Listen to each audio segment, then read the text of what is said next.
Hello, everybody, and welcome to episode 112 of Shattered Earth, part two, I guess.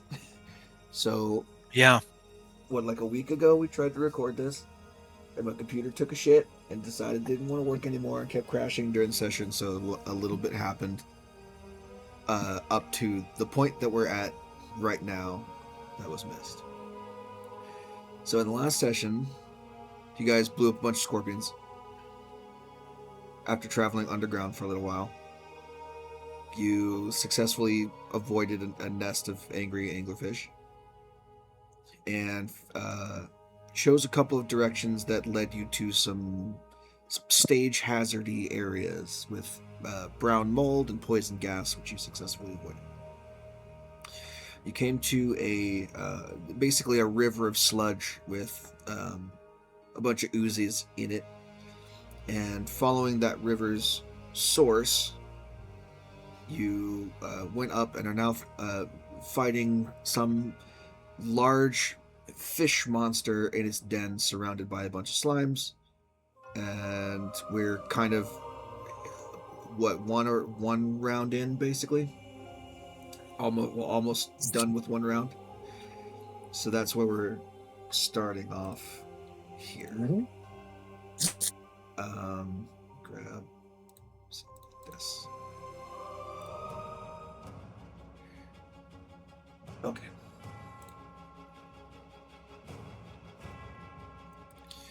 So where we left off, it was the jelly's turn. I don't know. I don't know how many of them have gone or have not gone. I'm assuming the ones that are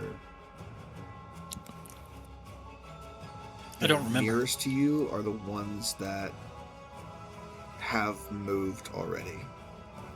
Because I don't remember anyone being able to do anything to you. 30, we're gonna go.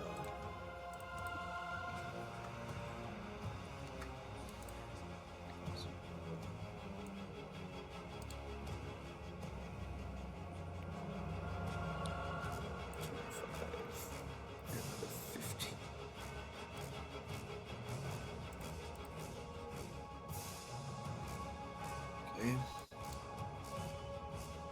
40 there.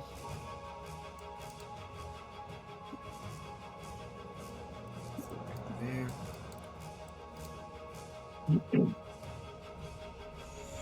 that way.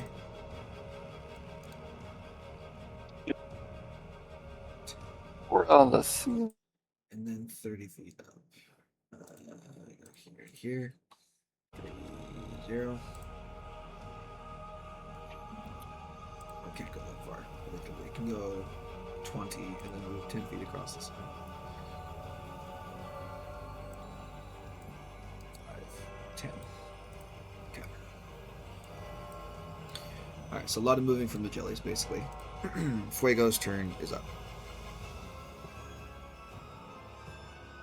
The jellies are able to reach the ceiling because they can climb, but they cannot attack you this turn because they're slow. Oh.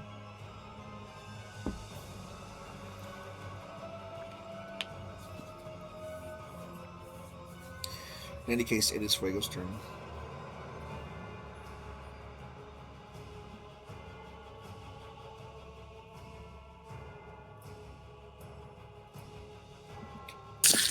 He is going to take an opportunity attack. Actually, he's going to take 2. No, just 1.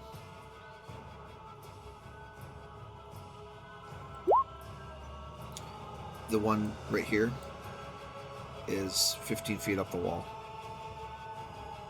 So he was level with Fuego already.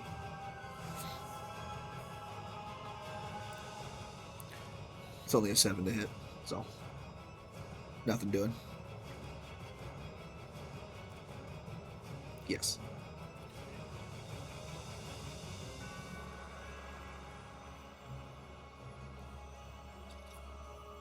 Alright, do your biting. See how it goes. Yeah, I think all of those are going to hit. We got 22, 21, 27 for 11, 11, 13. 22 and 13, 35. 35. Remind me, Fuego's fire is not subject to the same effects as your fire, where it ignores resistance, right?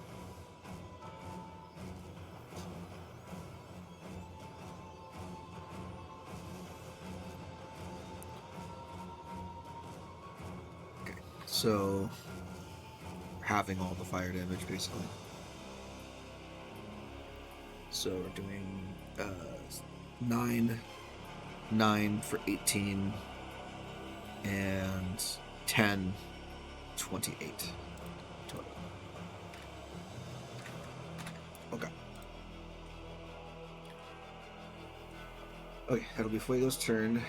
'Tis the creature's turn. Finally gets to do something. So keep having the big monsters roll the bottom of initiative, and then it gets wrecked in one round of the battle. So,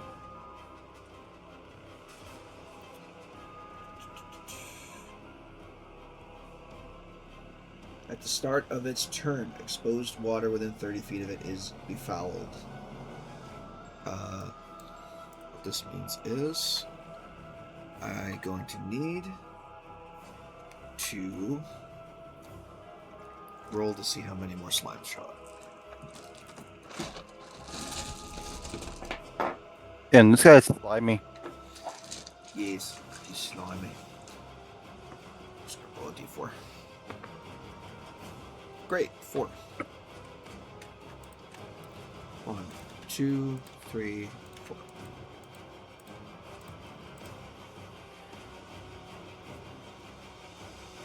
Next. That's some big poo. Yes, he's Hmm. the great mighty poo fish. 1 bite attack and 2 claws and does the grasping spout. So let's do this. He's gonna try and use grasping spout on Hieronymus because he's closer and hasn't succeeded on the save yet. So, yeah.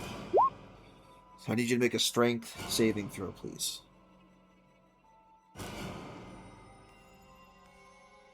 Ha! Okay.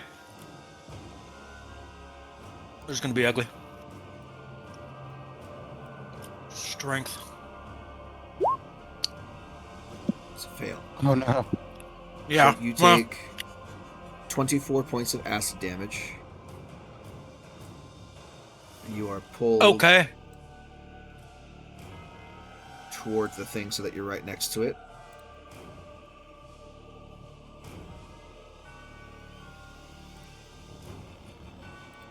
Oh, it pulls me in? Yes. Alright.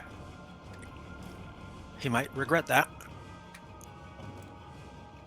Now it's going to do its attacks. So it's going to do a bite and a claw on Fuego, and it's going to do 1 claw on Hieronymus. So bite and claw first. 26 and an 18 to hit Fuego Oh god, it hits the water. for those damages. And then claw on Hieronymus. And 28 to hit Hieronymus for 11. Yeah. Yeah. Okay. Is that 11 more? Yes. Okay.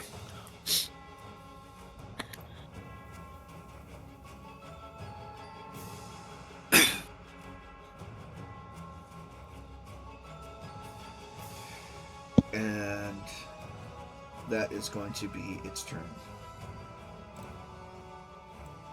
And it'll be Lemuel's turn. Okay. All right. From where I am right now, on as high as I can get toward the ceiling.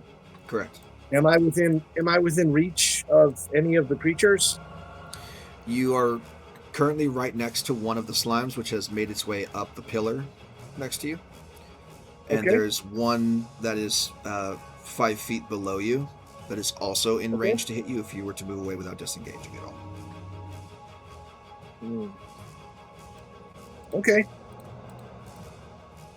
In that case, I am going to do some movement, but I'm going to do it with a bonus action, disengage. Running action. All right. Okay. And just doing some measuring here.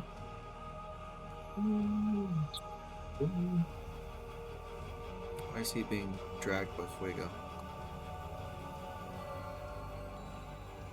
You can fly always. That's how you're up that high in the ceiling.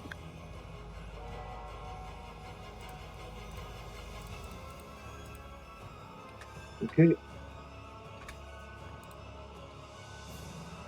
I am going to bonus action disengage and move to, let's see, here, I think. Let's try that. Sure. Okay. So moving. Okay. From there. Okay. Yeah, that seems like an idea. Okay. Measuring from here. Yeah, he's 85 away from me. But actually, I guess I can move one more down and still be.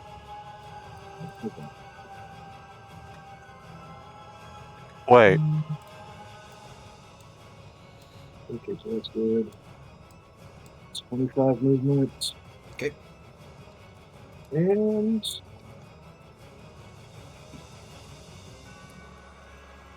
yep. Still puts him 85 away from me, so I am going to attempt to cast a spell. All right.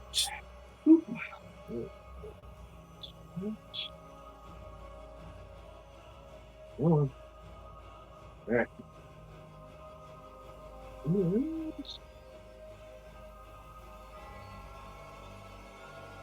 I am attempting to cast this. Okay. And DC 17. and I will be attempting to cast it on the big monster, so the fish creature. Yeah. That is a 25, natural 20 for 25 to save. So it did not make it. Did save. Oh, Absolutely. okay, and I guess I'm going to move a bit further away. So just for that 5 movement, I'll have to do it, I guess.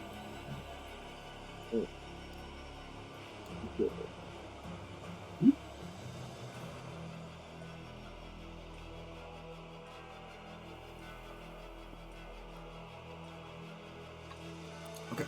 That's bonus action and movement. I Yep, don't think you that's can it. do anything else. That is And on turn. Chance's turn. Top of the round. Or, well, I guess yours was the top of the round.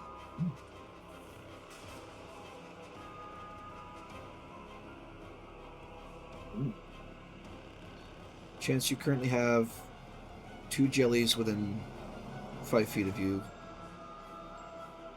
One of which has used its reaction, the other has not. So if you move away there, it's going to get a reaction on you.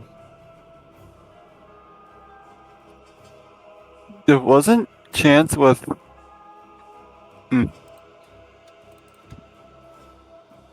Okay. 13 to hit. Pretty much misses. Because oozes.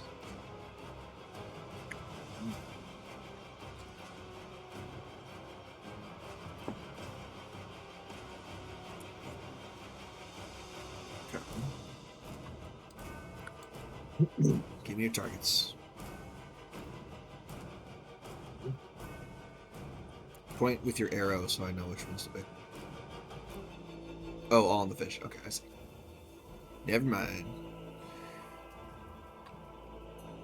Yeah. No. Yeah. Okay. Let's see. Do you get to re-roll any of those?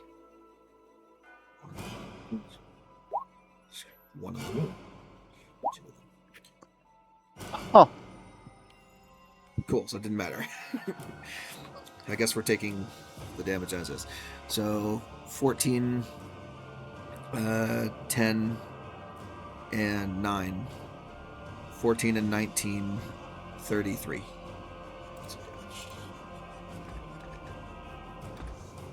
Okay. Is officially bloodied now.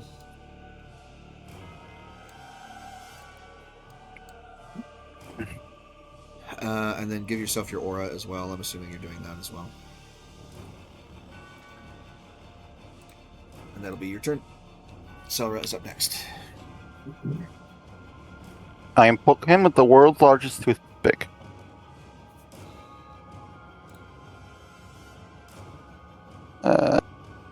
Should remember to pull up a sheet. That'll help.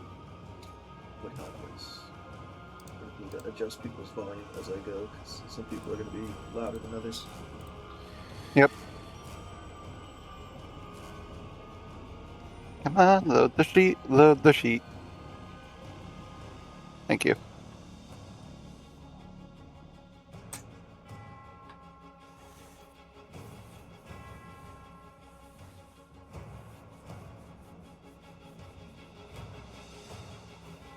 Oh, baby.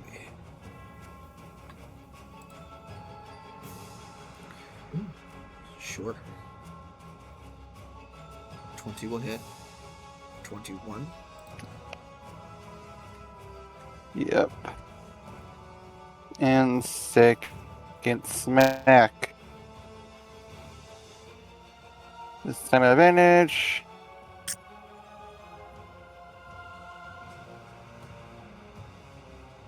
Okay. Sure. Ignore the 14. Okay, so 25 then. Because I crit. Why did I close up the sheet? You were I expecting get to to make crit another. one more. I get. One more for good measure.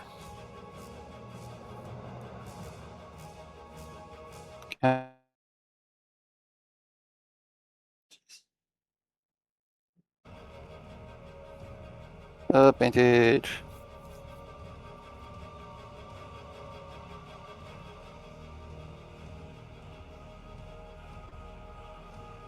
Yeah, 23 certainly hit.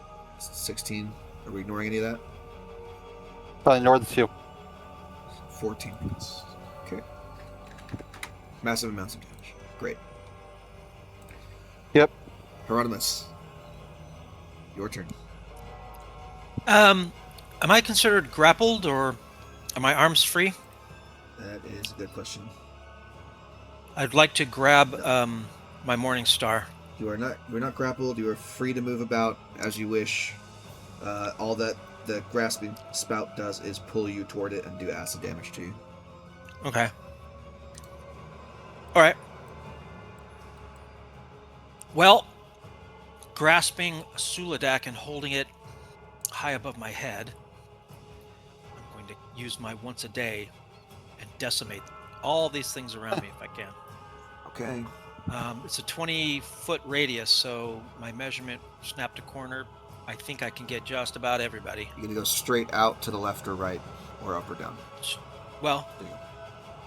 I mean, It does change the radius, but it will get all of those things. It'll get 3 of the large oozes, or 4 of the large oozes, the 1 small ooze, you, Fuego, Selra, and the creature. yeah. Oh, that's right. I'm not an evocation wizard, huh? Yeah, you're not Bellamere. Yeah. I forgot about that. I just assumed. Well, that's not good. But what I can do then is something like this. I don't want to get myself. Do I count? Yeah, you count. You can still hit yourself with Fireball. Well, how about that? That'll work. That'll get 2 top oozes and the creature. Yeah. Let's do that then. So that my friends are outside the radius. Okay. But yeah, I'm going to call down some holy fire with my Morning Star. So that'll be the waste of this thing. We got 2 deck saves on these.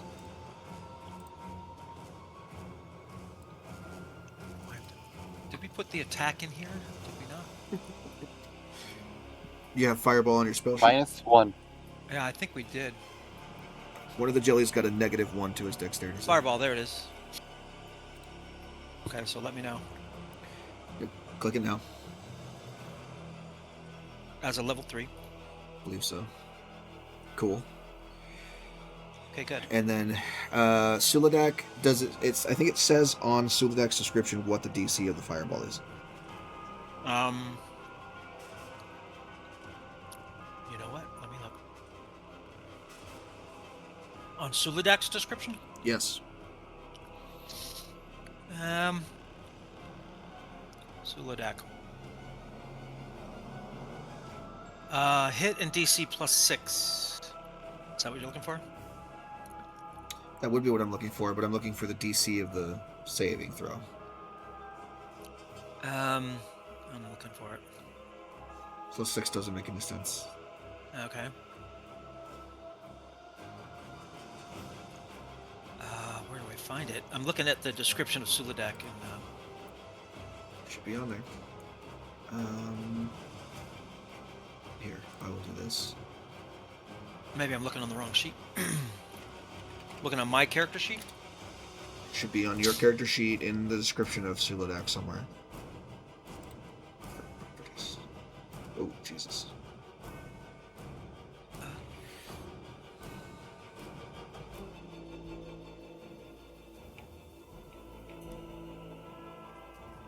Well, God, I can barely read this. It's so small. Oops, that's not it. To cast a... Assuming it's a 3rd level first. Suladak. It just says.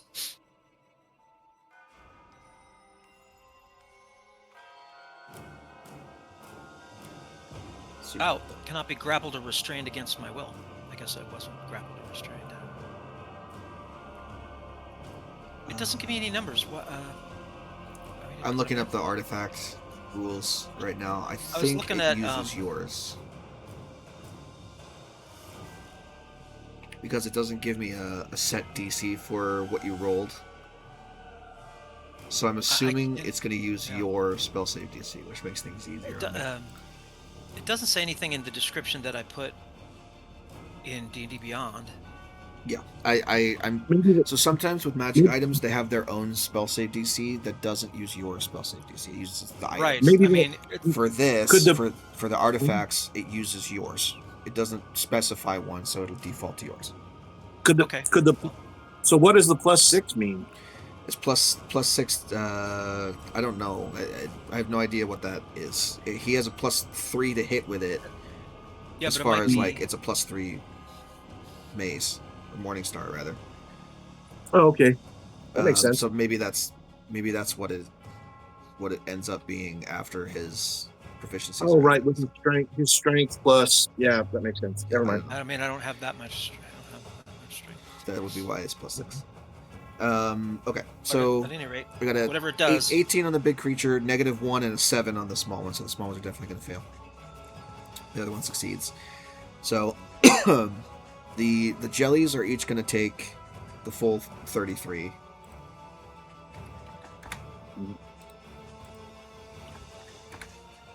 And they're going to split Awesome. because you got them down past half health.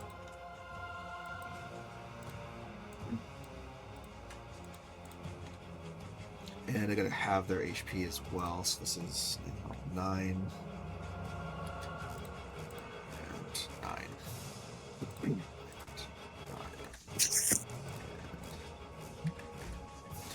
Okay, and then this thing takes half of 33 and then half of that, because it's resistant to fire as well as saving. So half of 32 is 16, then half of that is 8. So 8 points of fire damage to a creature. Yes, that's an expensive lesson. I thought he'd be susceptible to fire. I guess not.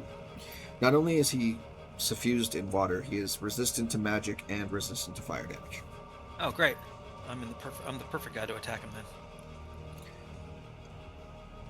Okay, so that's your action. I think you also have to roll. gonna do that. I'm gonna look that up again, but I think you have to roll for a thing.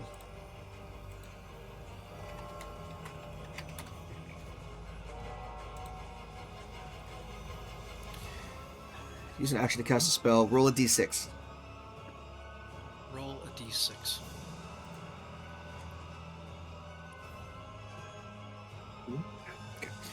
You cannot use Fireball again from the Morning Star until the next dawn. Yeah, I thought it was a once a day. It's effectively a once a day. It has a 1 in 6 chance to be able to cast it again. Oh, If you roll a 6 on that d6 after you cast it, you can cast it again. But if you roll a 1 through 5, it runs out of charge for the day. okay. Well, I broke up the little dudes. Maybe that was good. Okay, anything else? Any bonus actions you want to do? Not if I'm going to be attacked if I move. You'll be attacked if you move out of its range. Yeah. No, I'll stay. Alright, all the jellies. These ones are going to scoot over to you.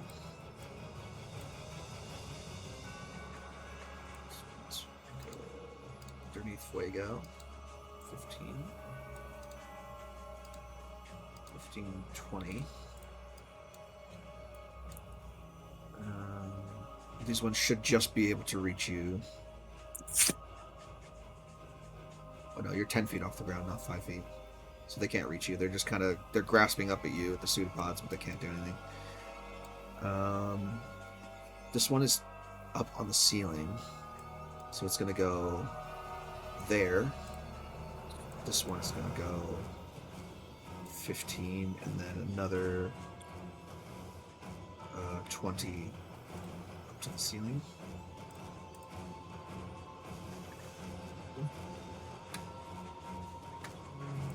And then 5 feet back. This one is going to go 20 to get to there. It'll go 20 feet up as a dash.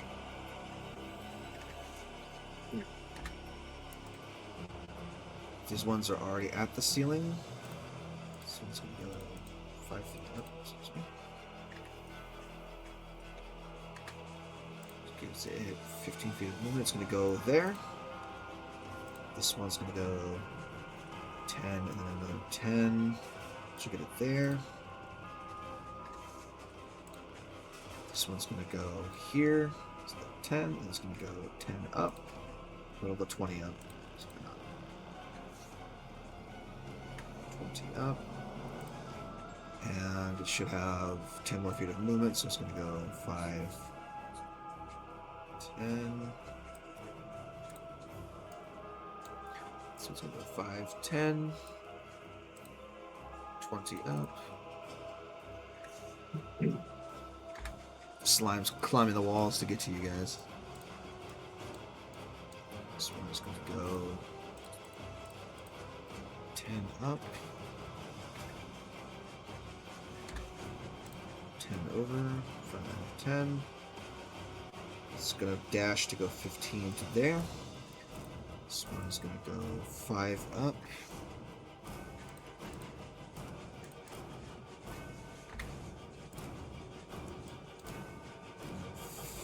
That's 25, 35, gets it there with a dash. This one will go 5 up.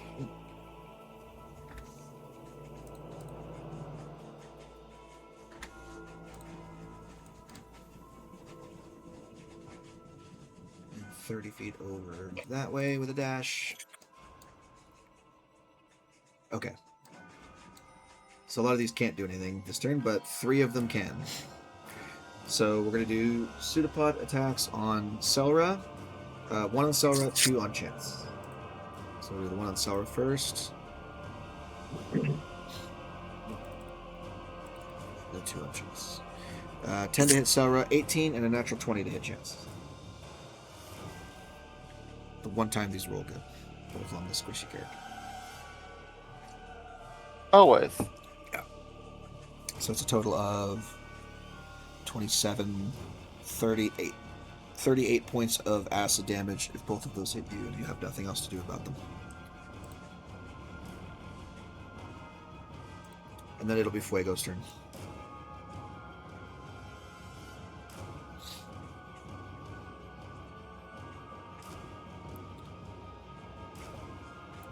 If you're there. The last 2 attacks were against you. The 10 was against Sora.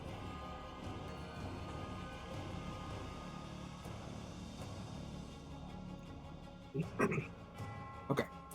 So that'll be 25 points of acid damage to Chance. And it's going to take damage because it hit you from your aura.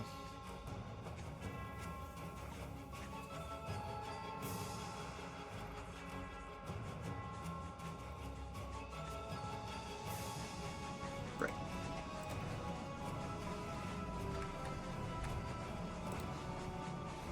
Okay.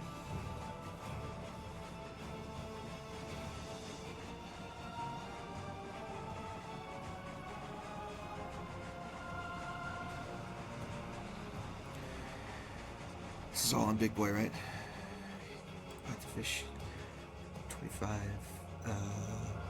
So we've got 6 damage. Do this piecemeal. 6 damage and then 13 damage. And then 10 damage. Which kills it. Great. Just enough. Yeah, I figured it was. So Fuego rips into this thing and tears it to shreds. Almost exact lethal. You're 1 over what you needed. Alright, now it's just cleanup time. And the poos are demoralized. And they all submerge themselves and try and squirm away. They all say, "Oh shit!" Oh shit. Alright. You killed Kenny. You bastards! Kenny. Mm.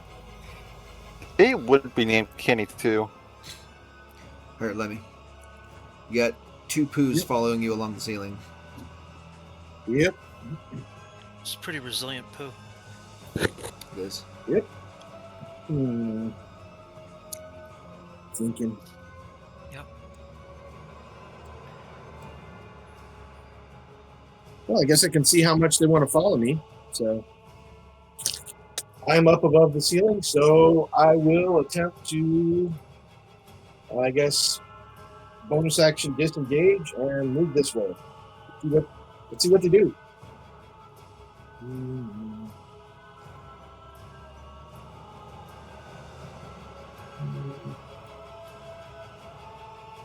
There we go.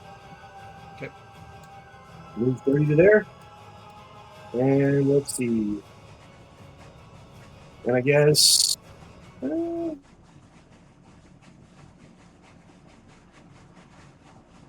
Trip on the one that's still closest to me. So if I can, yeah, I should be able to reach it. So, okay.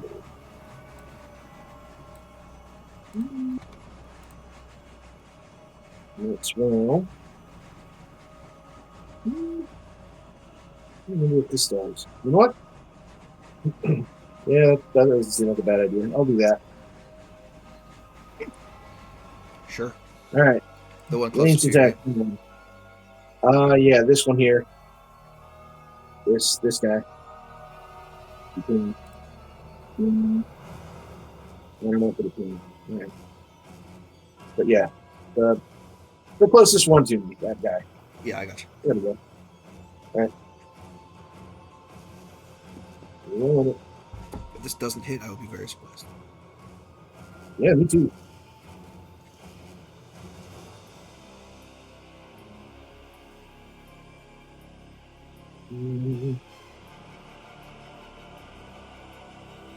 Yeah, certainly gonna hit. 13 points of cold damage. Yep, and its speed is reduced. Speed is reduced by 10.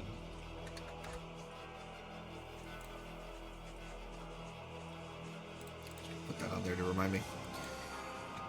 Okay. Cool. And yeah, end turn. I don't think I have anything else I can do. Sounds good. Chance, I see you measuring AoEs over there. It's worth mentioning that all of those slimes up near you are on the ceiling.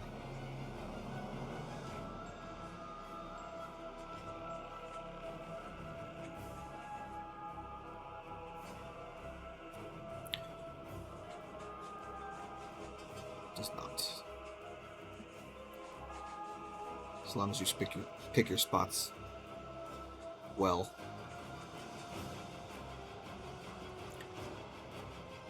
It's a 40 foot tall, 10 foot wide diameter, right? 10 foot wide, 10 foot radius. Sick.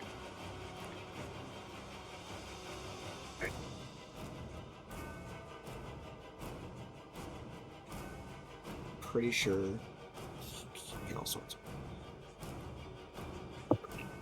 So let's do one. Is it one cylinder only? Or is it multiple cylinders?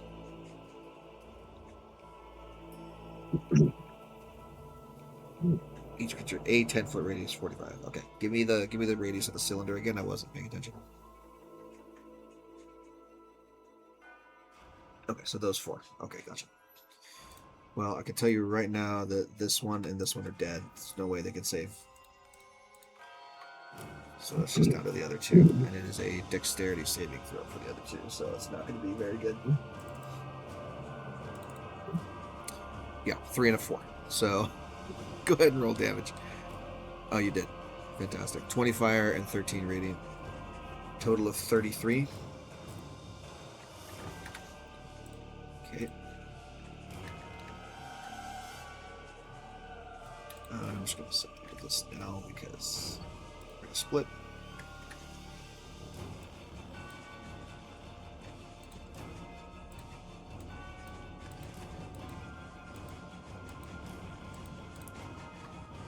Okay. Alright, so you suffuse the area in a pillar of holy fire and watch as 4 jellies turn into 4 jellies. This is gonna take.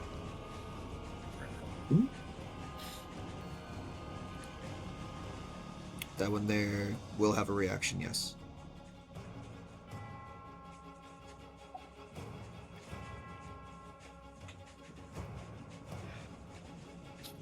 Great.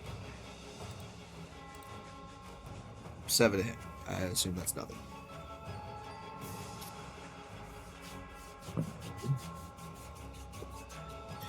Sounds good. Okay.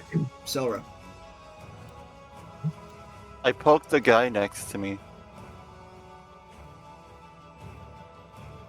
As soon as I open up my sheet, goddamn. That's why you gotta get a computer so you can have your sheet up all the time. I have a computer. You should have your sheet up all the time. I don't know how. If you open your sheet at the... I'm just going to make sure that I know what I'm doing here. Because it's the different character sheet, right? Yeah. Top left corner of the window that opens, there's a little... Next to the print one, there's another one. If you click that, it opens it opens your character sheet in another window, and you can keep that in the background and just have it open all the time. Got it. And when you do that, it only spontaneously disappears like 5% of the time, so that's nice. Indeed. 14 will certainly hit, and that amount of damage is going to count. So, Egon. Did I poke him? Do you, like, go down and poke the other ones? You get down to... I would like to introduce you to your Lord Poke. 10-foot bike.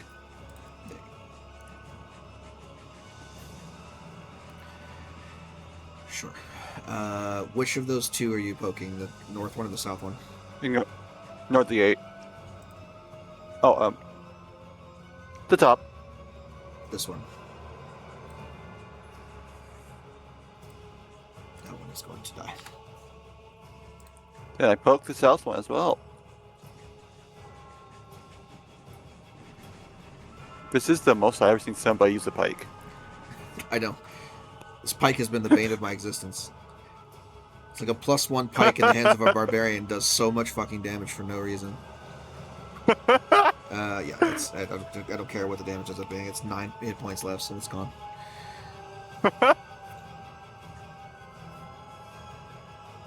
It's because of reach, man. Yes. It's also because barbarians are nutty in 2024. True. Okay, cool. Sora's not even raging. I don't. She is raging. Have you raged? Because I don't see it on here. Yeah, I raged last time. Okay. I'll just do that then. Alright, any other things you want to do? You've only moved 5 feet. Do you want to get into range of anything else? I'll go over here.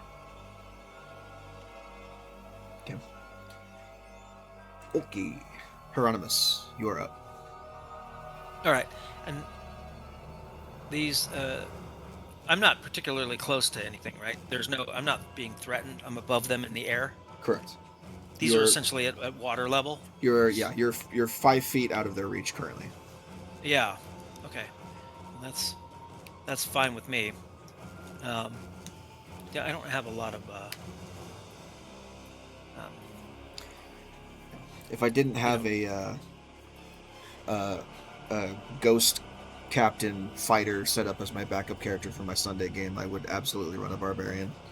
I wanted to run the wild magic barbarian for the longest time. I just haven't gotten around to it.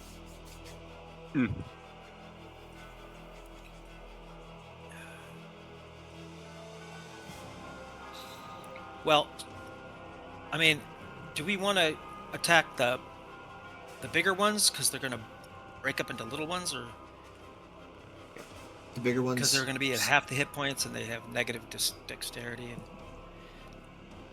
So I'm going to try Toll the Dead on this guy, Sure. just to kind of either kill him or reduce him. The smaller ones are easier for us to deal with quickly, I think. Which one? The left one or the north one? Or the big one? This one. Big one. Okay.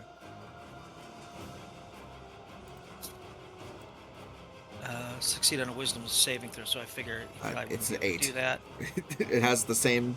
It Yeah. has the same -2 to wisdom saves as it does to dexterity saves. So Does it have? Is it at full hit points or no?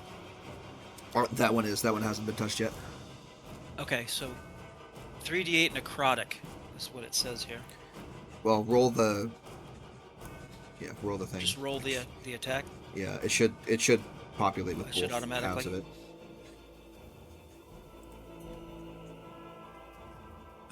Okay, I'll find it. There it is. Yeah, there you go. And you add your wisdom modifier to it because you're a cleric. So 20 points of necrotic damage.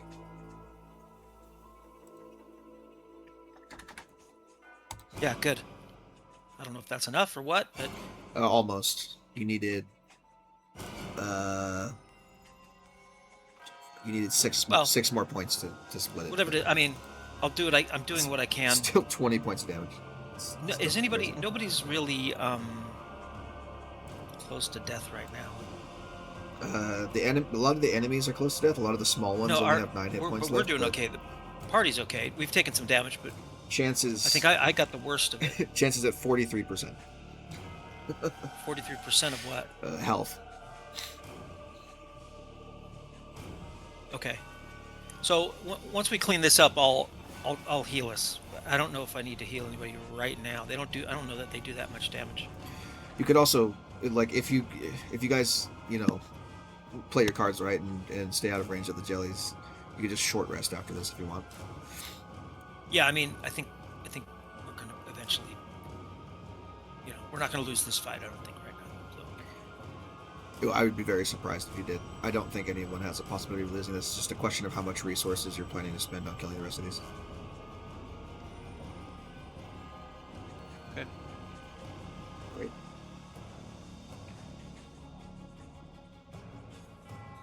Yeah, we like that. Yeah, Okay, so so that is I'll- your action. Do you Yeah. want to move anywhere? No, I mean, if I'm not in danger, not really. Not really. They can't reach you from where they are. They can't reach me, so I'll stay where I'm at. All right, every jelly. 15 there. 15 there. 20 there. This one is gonna go 15 there, and then 20 up, and 5 over.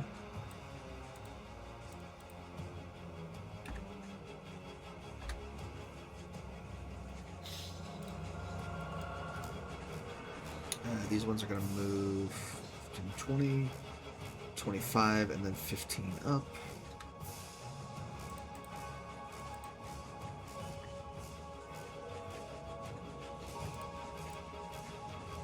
$25, 30, and then 10 up.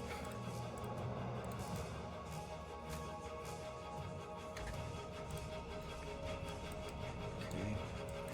This one's going to move 15 feet that way. This one's going to move 20. Yeah, this one's 20. Well, can't get in range of anything else, so it's going to go 20, 30, 35, 40. Get to there. This one's going to slip its way around here, go 20 feet there. This one's going to go 20 feet. 35 to get to there, 5 there. Okay. And these two, of course, are going to go. So it's going to go only 20 because that's all it can do when it dashes on its turn. This one will go 30, 35, 40 as a dash on its turn. Wait, was that one able to do that? I thought he was slowed. His Okay. speed was reduced by 10 feet, so it had 10 feet of Okay. movement after the slowing, and then it dashed, so it got Mhm. 20. Ah. So they're not able to attack you this turn, but they are able to get to you. Chance is Mhm. going to take 2, 3 pseudopods.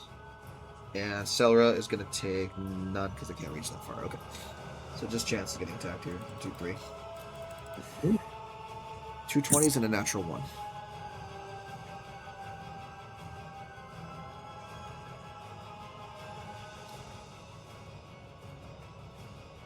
Please unblock me. What? Never mind. These are all on Chance. Okay. The ones next to you, quote unquote, can't reach you because you're 10 feet down. Why would you get an op attack? You get an op attack on the last one, but do the 20s hit you or no? Okay. Oh, I see. You took a damage. Got it. Yes, you do get an opportunity attack. The natural one is on the big one to your south.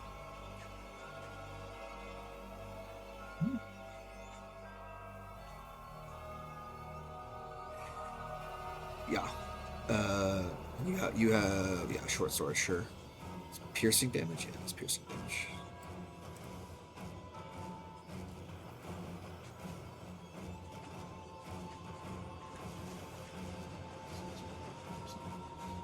Okay, and then 2 and 3 respectively to the other ones. Okay. Alright, I think that's all the jelly's turns. Fuego.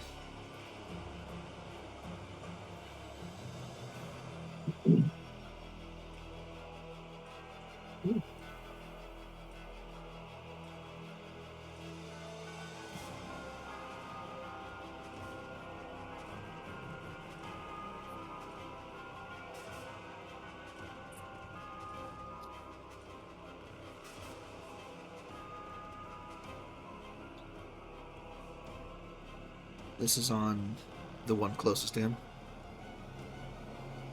I'm assuming.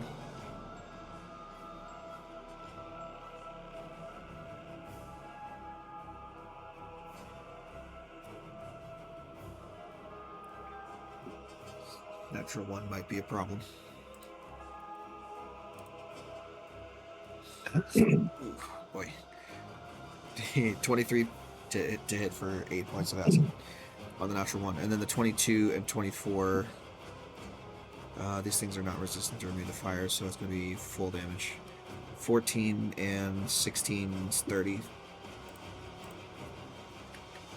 Shit. 30.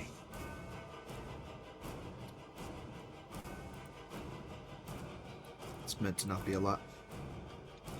That brings it down to bloodied, so it splits into 2.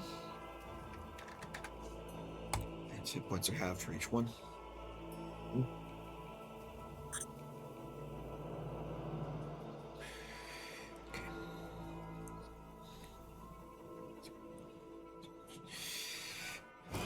Okay, that'll be Fuego's turn. Lemuel, you're up next. Okay, I guess I'll bonus action disengage again and try to move just 30. And keeping in mind that I am on the ceiling, so anything that's showing poison gas would be beneath me. Yes.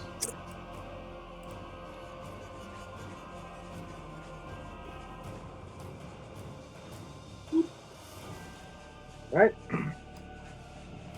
30 feet away, and you know what? It worked okay before, so I think I'm going to do the same thing. Same one. Yeah, no, I'm going to do the other one. So, yep. So the one, I guess the one a bit further to the south. I believe that's the other one. Yeah. Here goes.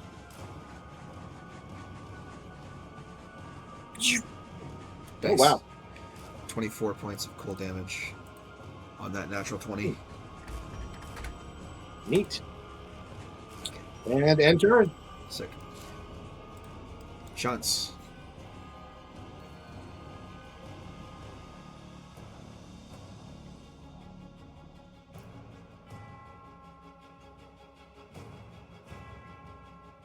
You took your 8 points of acid damage for the natural 1, right?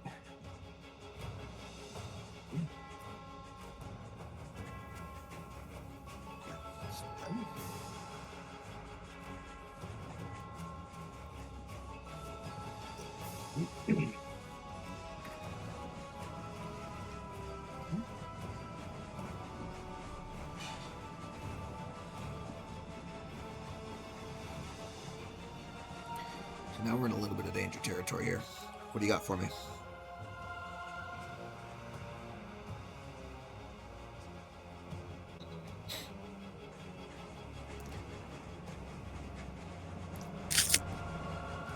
Is the limited regeneration thing every turn, or just like The once? start of every turn, as long as he Yep. is bloody. Right.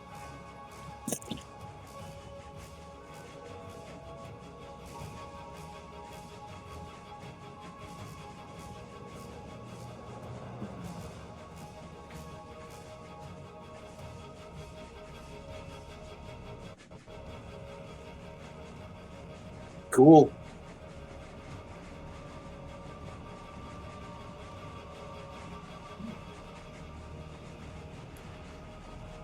It's gonna need some.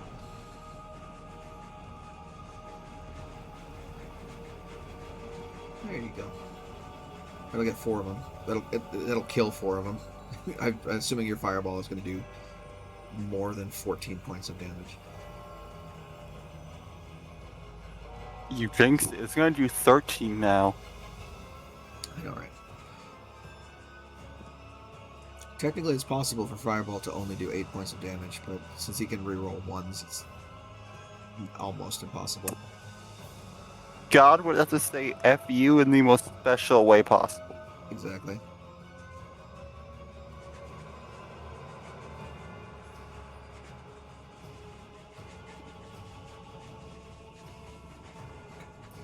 Roll me damage. Let's see if I even need to roll the deck saves. I probably don't. No.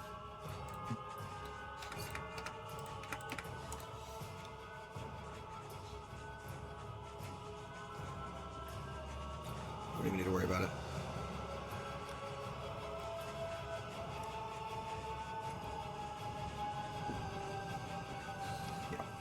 Oh,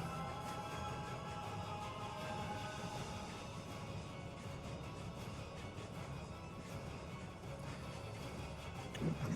Fireball deletes those 4. Anything else? Sticking where you're at.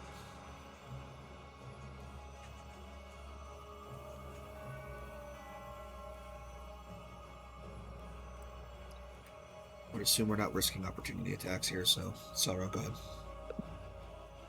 Sarah's gonna go attack the big boy. Okay.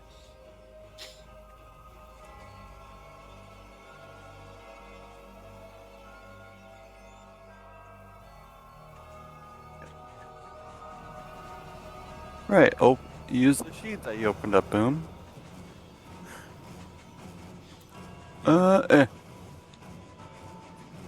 Mm-hmm. What the fuck? Is it a natural? It happens. Yes. Yeah. Well, he's out of range anyway. Yes, so it is. matter. Next. Time for a second poke. Pokey poke poke.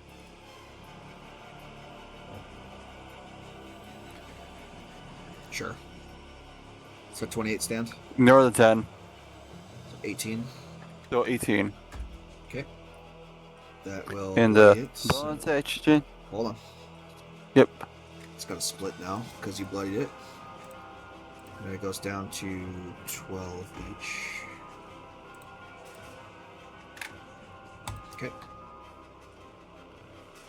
In bonus action, give myself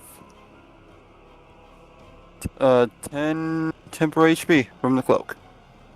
Okay. This happens when you bloody In things, turn. or what? No, just that's the bonus action on. Oh, it just has that. Okay, good. I forget how my stuff Yeah. works because I created it like months ago, and I don't remember any of it. Yeah. All right, Hieronymus, you're up next. All right, who's really hurting? Chance is at 9% health. Yeah. Okay.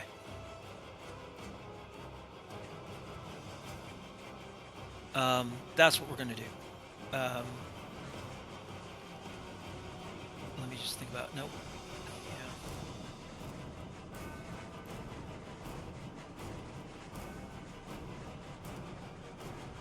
Yeah. Is everybody else mostly okay? Yeah. I think you and Chance are the only ones that are significantly in I- any kind I of don't even significant think pain. Yeah, As I far mean, as I I'm know, still I'm kind of untouched. okay. Lemuel has not been touched at all, and Celera is down Yeah. 4 hit Okay. points. So And how many points are you down then? he's you're down 9%. 81 points. All right, then here's what we're gonna do. We're gonna heal him. Okay. Sick. Great. Give yourself 70 hit points.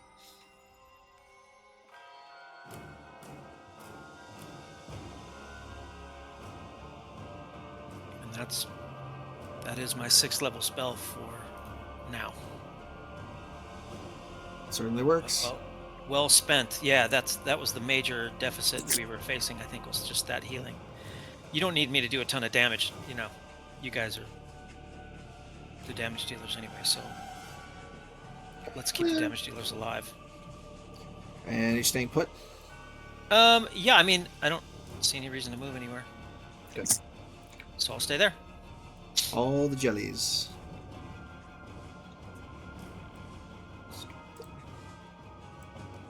If they crawl up on the ceiling and drop their poo in my head, I'll be upset. That is exactly what it's going to do. As anyone would. As any good person would. Any reasonable person would be upset at that. It is going to try and drop on you and try and grab you. I'm gonna hold up the spiked Morning Star and let it fall on that. And impale itself. 15. It's going to be able to get to there. Go. If he ruins this robe, I mean, I just got these robes. So it goes up 10.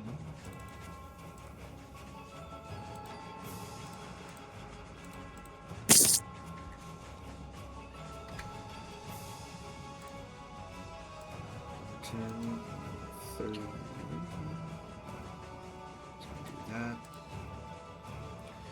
This one is going to go over 15.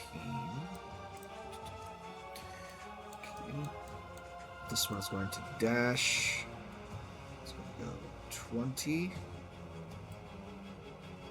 This one's going to dash and go 30. Oh no. Okay, so Chance is taking 1, 2, 3, 4. Well, Chance is taking 3. Fuego's taking 2. And Hieronymus is going to take a grapple attempt by one of the juicies. So let's do that. 1, 2, 3. These are for Chance. 20, 18, and 8. And then Fuego gets the next 2, 23 and 22.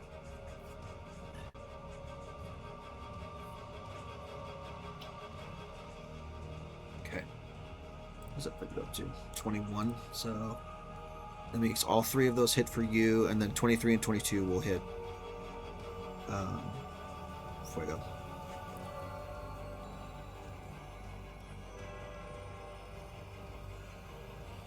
Your base AC says it's 16.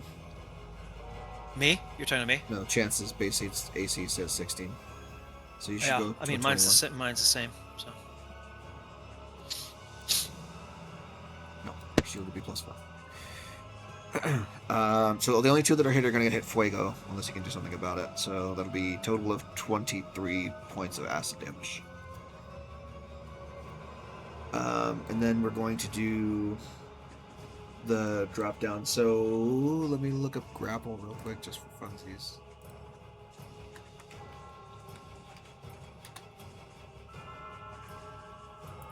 shield. Hold on. The shield spell is a +5 bonus to AC. Yes. Is that what you're talking about? Correct. Yeah. Okay. Also, important for Hieronymus to remember that as long as he has Suladak, it has some anti-grapple stuff. Yeah.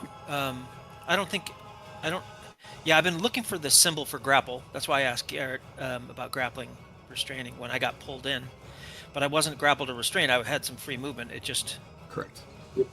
So technically I didn't have that status effect. Even now, I don't know, is this thing like on my head or falling on my head? So technically not I don't grappled. think the rules have changed regarding grappling, but I'm going to double check just because. Well, I can't be grappled or restrained against my will. Oh, because you have Suladak? Yeah, and then I'm immune to charmed or frightened, so... Great. So what happens is it drops off the ceiling to try and grab you, and it hits an invisible barrier around you and slides off onto the ground. Well, okay, so are you saying... So then it was a grapple attempt then? Yes, and it failed. Because if it's an attack, it's not a grapple if he's just dropping on me for acid damage or something. That's... Well, yeah, I was That trying to would- grapple you to reduce your speed to 0 and drop you down to the Oh, ground. well but then, okay, so if you're the immune intent was to it, grapple... so it's like, it just doesn't matter. It slides off you like slime off a Okay. duck's back. Which also means that it takes fall damage because it falls and hits the water. So Okay. 15 feet. got 7 points of Fall poisoning damage. Okay. Well, I'm glad we cleared it up. I wasn't sure what... I assumed it was just like an acid attack, but if it was a grapple, I'm gonna put it underneath you. then no. Just keep in mind that there's a slime underneath you right now. Yeah, Okay. but he's got to climb up to the ceiling to make another He's gotta attack. climb back up again. So Yeah, we'll prevent him from doing it's gonna that. be a little while. He's probably gonna die in the meantime. Fuego's turn is up next.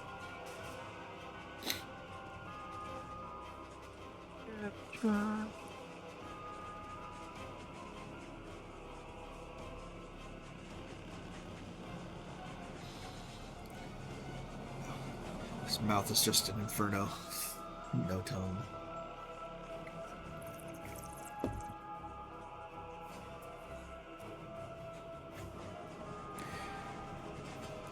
Okay.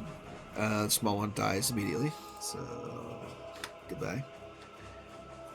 Last two, 15 and the 25 are both going to hit for, looks like 8 and 10. So 18 points total. Which then goes to 7 each as it splits in half.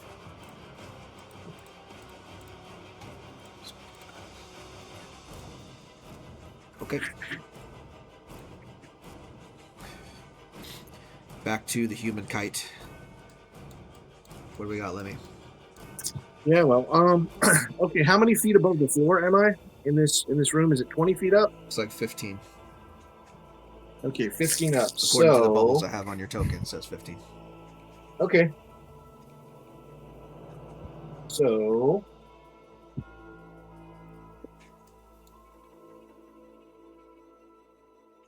all right.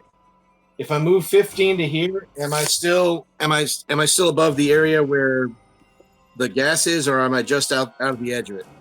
That is a good question. I don't know where my squares of gas went, but they're not on my map right now. Yeah, I'm looking at one here, and according to what I'm seeing here, it looks like it's like just on the edge of it. So I don't know. I'm gonna reload my page so I can see it. Okay. My gas went away for some reason. Still loading.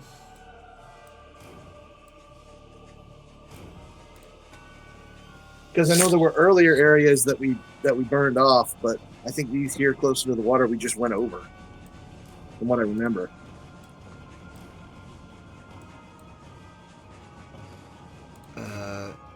I can't see my squares. Like Roll20 is being interesting. Okay.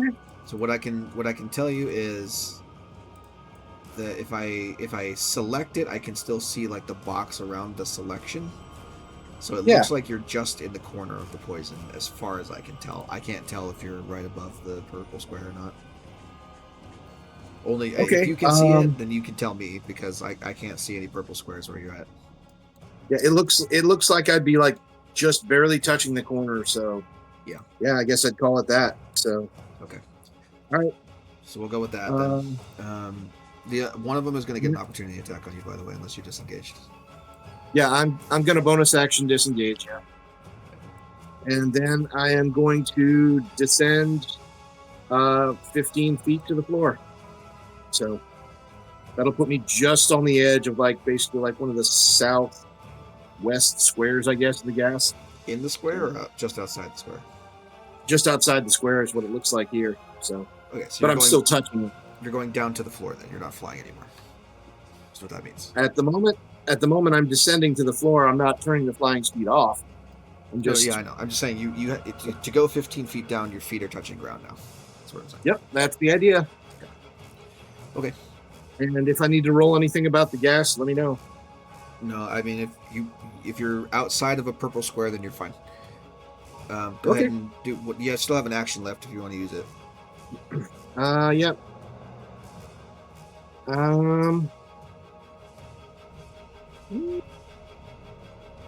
Yeah, I'll just try to use a cantrip on, I guess, the one that's a little bit. Well, they're both about the same distance, so probably the one that's like more horizontal to me, because I think that one's less injured than the other one. So whichever one I didn't get last time with the Ray of Frost. So I think it's this one. This one was hit with Ray of Frost last time, so it'll be this one. Okay. So I'll hit the other. Okay. Sounds good. Or try to hit it. But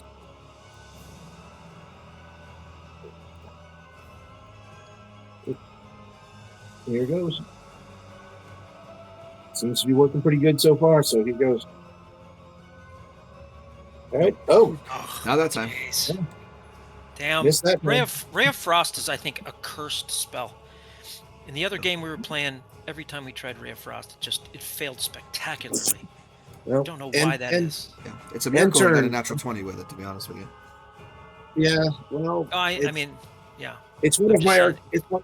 it's one of my arcane trickster ones, so it's not something I can switch out unless I love it with that. So It just feels like it's just never a perfect Ray of Frost every time. It's never. it just seemed like a good pick for For No, it trickster, is. but It's a good spell. For whatever reason, It's doesn't. D&D. The D&D makes it gods harder do to not face like people. Ray of Frost for whatever reason. Like, Apparently, it misses at least more than in- any other cantrip, and it shouldn't, because it has the same to hit bonus as every It's other the same. cantrip. It Makes just no feels that sense. way anyway. Yeah, Anyway, Chance, all right. you're up. I I got see you. a cone here that we're doing. What are we doing? I got you covered. Burning hands?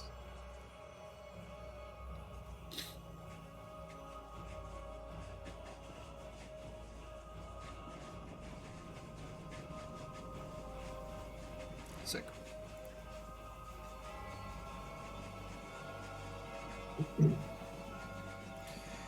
Yeah, those three. They're probably gonna die, but go ahead and roll me damage anyway.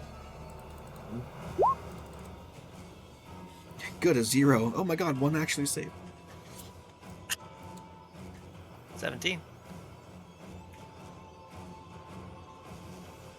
How do these jellies no So save? plus I mean, 5 to that. So 10 and 8. So 18 is 18 points of damage. So the one that saves just succeeds.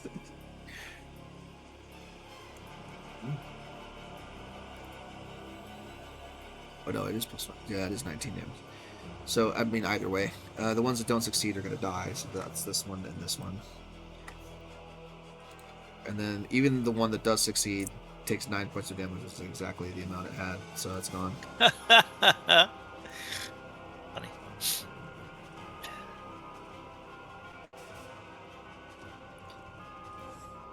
My little goopy boys can't make a dex save to save their life. Literally. Okay, anything else?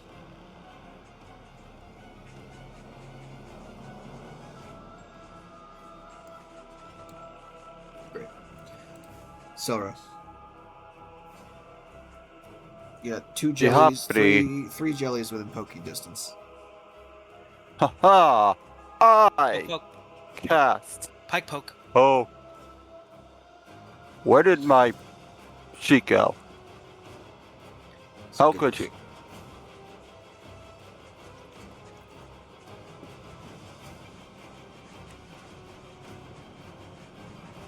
Give it a minute to reload. You pretty much are. That's where Zelda gets it from, is D&D. Concept of living slime.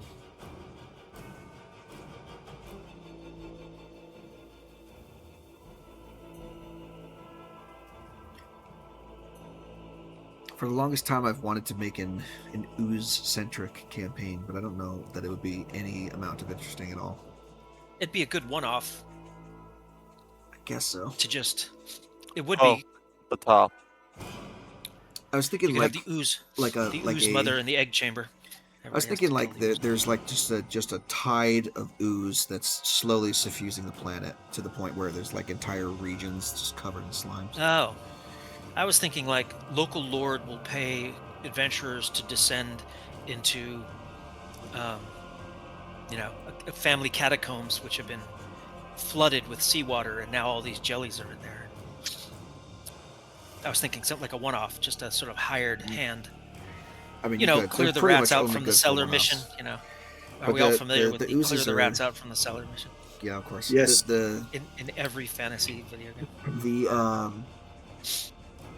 oozes have a demonic origin to Ooh, them. demonic. They're I mean, the they're their toxicity own, alone. They're their own creature type, but they're one of the demon lords in D&D lore. Jubilex. Juiblex Juiblex. Yeah, I think is I a remember that. demon. No, 6. But I just think it would have been interesting as a one-off, because if you're wearing armor, This is you for the go down last there, one. the toxicity will destroy the armor. You know, you could have environmental damage from the toxicity, the acid, the gas, that could affect a lot. Imagine you're a warrior with a nice set of chainmail, and it's just rotted and falling off you. You know, now what? We're Now going your 6. AC is 12. I mean, it doesn't you know, matter. It's gonna take- just kill it. They're dead. Yeah, those End three are turn. done. All right, Hieronymus, you're up next. well, am I right in saying there's just one left? There's 2 left. There's one underneath you, and there's one near. Oh, there's one Chance. underneath me. Well, can I? Is there one underneath me? Yeah, there is. If you scoot over one, you'll see it. I'll scoot over one. Wait, how can I scoot over one? Pick up your token. Oh, and here. leave it. All right. 4 hit points left. Yep. We'll do. Let's see. I don't want a ranged spell attack, and I don't want flame. Do I? Wait, I don't think it's it not the matters. same creature. It doesn't matter. Dex saving throw. Let's do that. Sacred flame. A single pointing finger, accusing the poo, sending a gout of flame The one that was below you, or the one that's up on the ceiling? The one that is below me. This all just sounds like a shitty deal. Literally.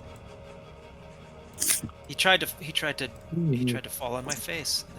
That's not gonna happen. That's a 5. So, can you actually fail it? Technically, yes. Technically, if you roll bad enough, it will survive. So I do need you to actually roll damage here. Do I? Okay. Yeah. Sacred Flame. Yeah, it's dead. Actually, no, it wouldn't have survived because you add your wisdom modifier to the damage of the cantrip. So the minimum you Yeah, would do on is that that spell not is built 8. into the cantrip? It is, yes. Are those not? I Is was that doing not math built wrong. in? It's built in. If you hover over the 18, there I it see says- that. it Yeah, says yeah. special. Okay. Got it. Yeah, I don't want to have. I to was do this math. going I off won't of remember. the base damage for Sacred Flame, which is Cool. 3d8 at All right. 11th level, which means the minimum you could roll is 3. But in reality, the minimum you can roll is 8 because of the wisdom bonus. That's right. I evaporated the jelly, Yeah. and it dissolves into the viscous waters.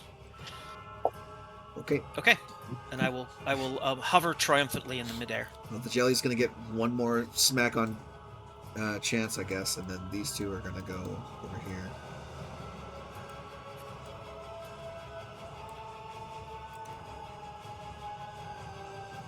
They're gonna drop down and try and smack you on the ground now. Okay, if the one that's to my north would be descending into gas if it hits the floor. Both of them are. Yeah. Let's see. Well, I'll deal with that later. Let's do one pseudopod for chance first, and then we'll work on those. Mm. 18 to hit for 11. Jesus. And then the other two are going to drop. They're each going to take 7 points of fall damage. Mm. And then they're, I think, yeah, at least one of them's getting poison damage too. But But we'll see. if it doesn't save. Enters for the first time on a turn. It starts its turn, then makes a con saving throw or takes poison damage. Both of them are going to do that. And they both succeed, so they're not going to take damage, I don't think. Tough jellies. Oh no, they take half damage. So...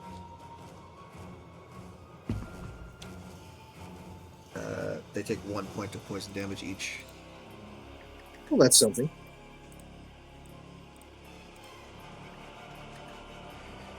Okay, and then since they are next to you, they're going to both attack you. Finally. Mm-hmm. Caught up, finally, 18, 19. No, both of those miss. Yeah, moving on. Fuego.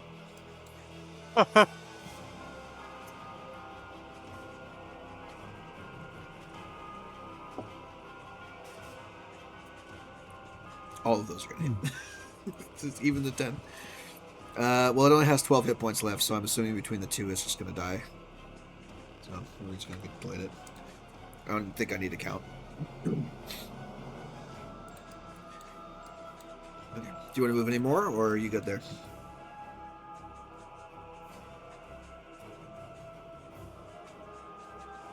Great. Lemuel. Yep, my turn. I think I'm gonna move. So, and I'm gonna bonus action disengage while I do it. So, Sure.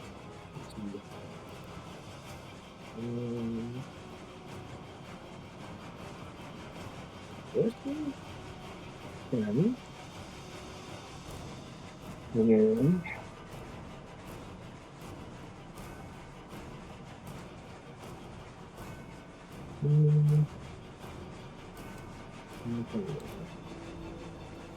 I'll probably do that. Yep. Doing that, and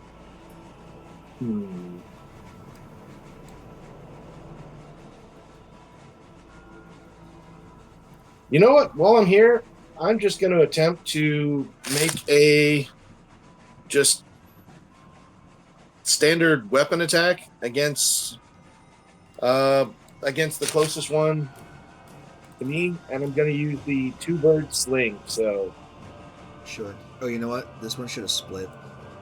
Sorry, hold on a second. Let me Okay. split this one. The fall damage actually Well, doesn't work in its favor. okay. Well, I will still attempt to hit this one here. So Sure. that guy.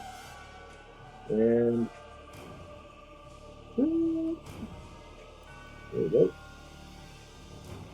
Wish I'd known that. I would have gotten one more attack off on you. Mhm.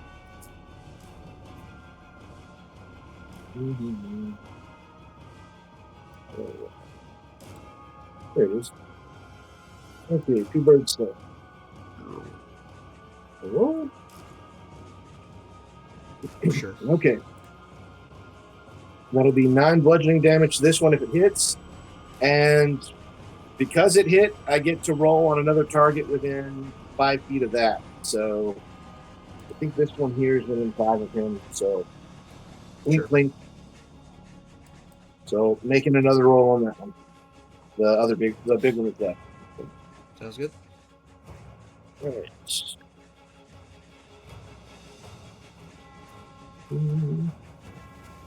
Come on.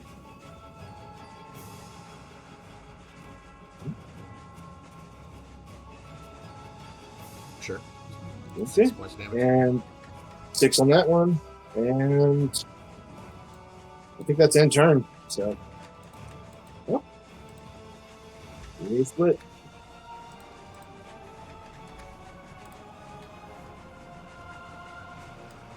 Cool.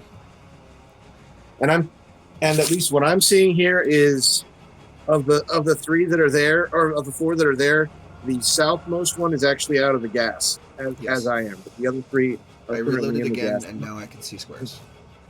Cool. Never mind. All right, I'm good. Okay, Chance.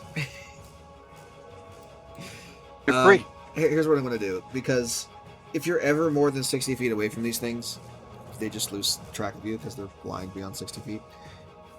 So at this point, you are able to, with enough turns under your belt, get away from any ooze that is pursuing you at this point. So, be that as it may, we're going to go ahead and... I'm just going to say that combat is ending at this point. Okay. We could do that. Excellent. Okay. The rest of these are not going to be a challenge for you, especially considering that all 4 of those are on the ground. You can just fly away from them 60 feet, and then you're good. Just a rogue. Okay.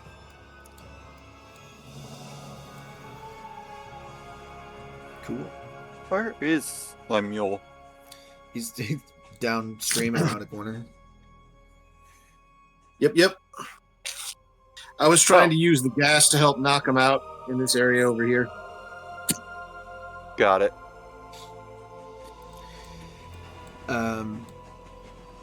Hieronymus, you are the closest to this. Go ahead and make me a perception check, please. Ooh.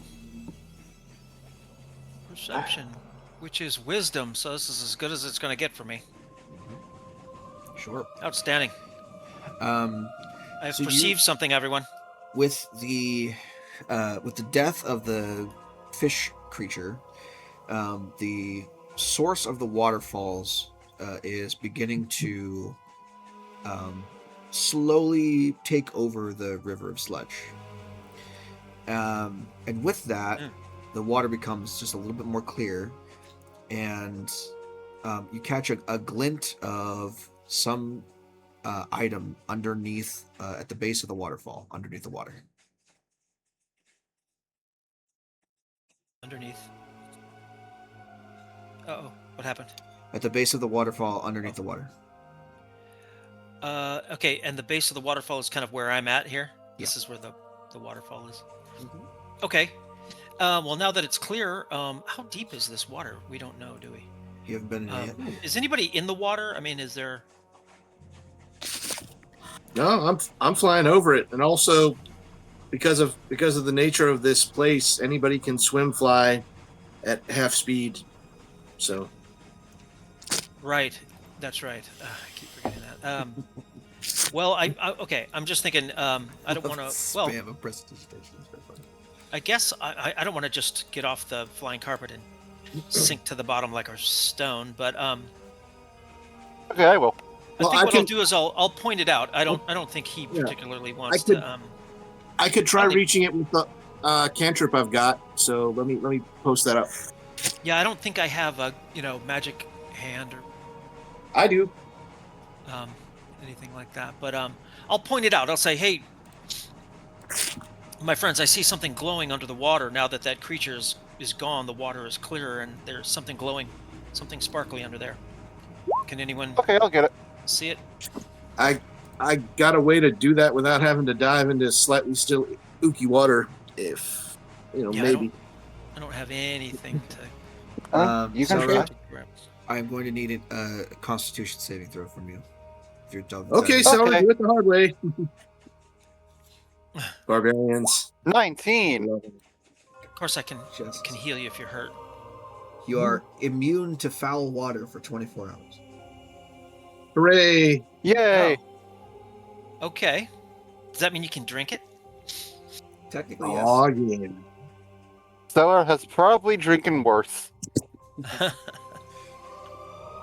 Yeah, the water. I The don't water wanna hear here is still befouled for the time being. Okay. So you don't want to swim Okay. in it.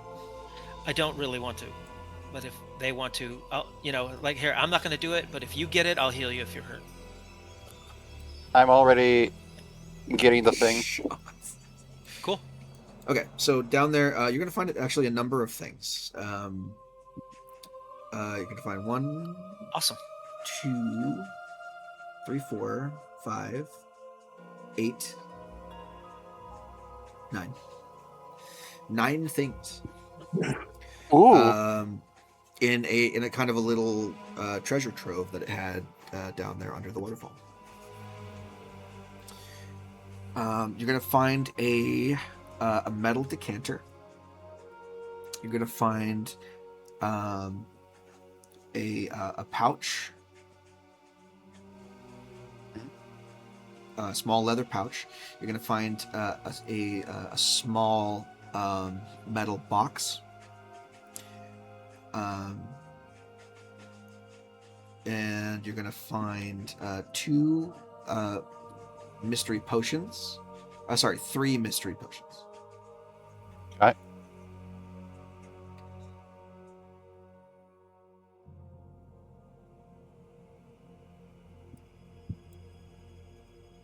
I'm assuming like sealed and stoppered up against the what? Yeah.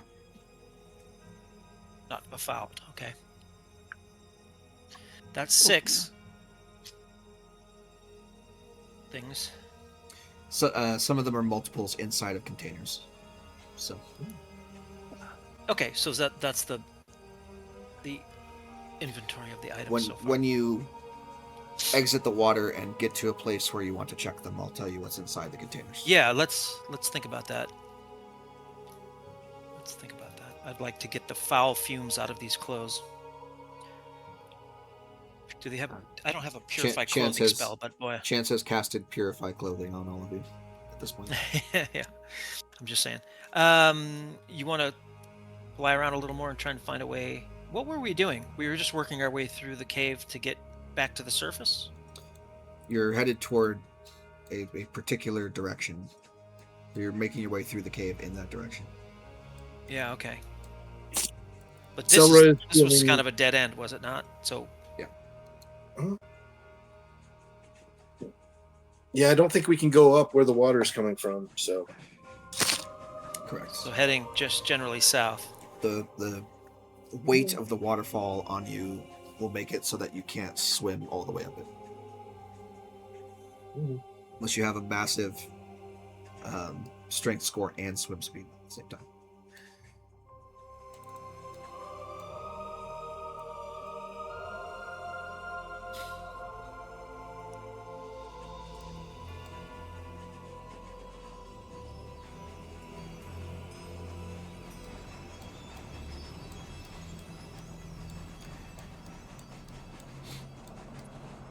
Okay, good. I got rid of those. So these two are gonna be washed away with the current. No, there were two random vestigial slimes still hanging out in the water, and they shouldn't be. They should have been gone by now. Oh, I think we see.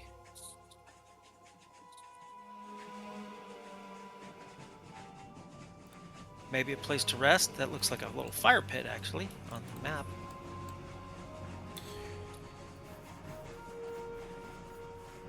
Rest and heal, maybe. I think we're all doing okay hit point wise, but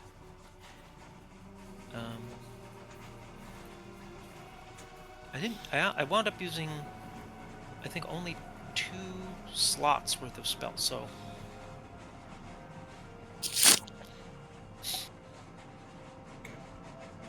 I think actually I can say the same, but I didn't have that many going in anyway. So in this particular area of the cave, as you get across to the other side, you do in fact see the remains of what looks to have been a campsite at some point, long abandoned, nearly erased just by passage of time. But you do see what looks to have been some form of setup here.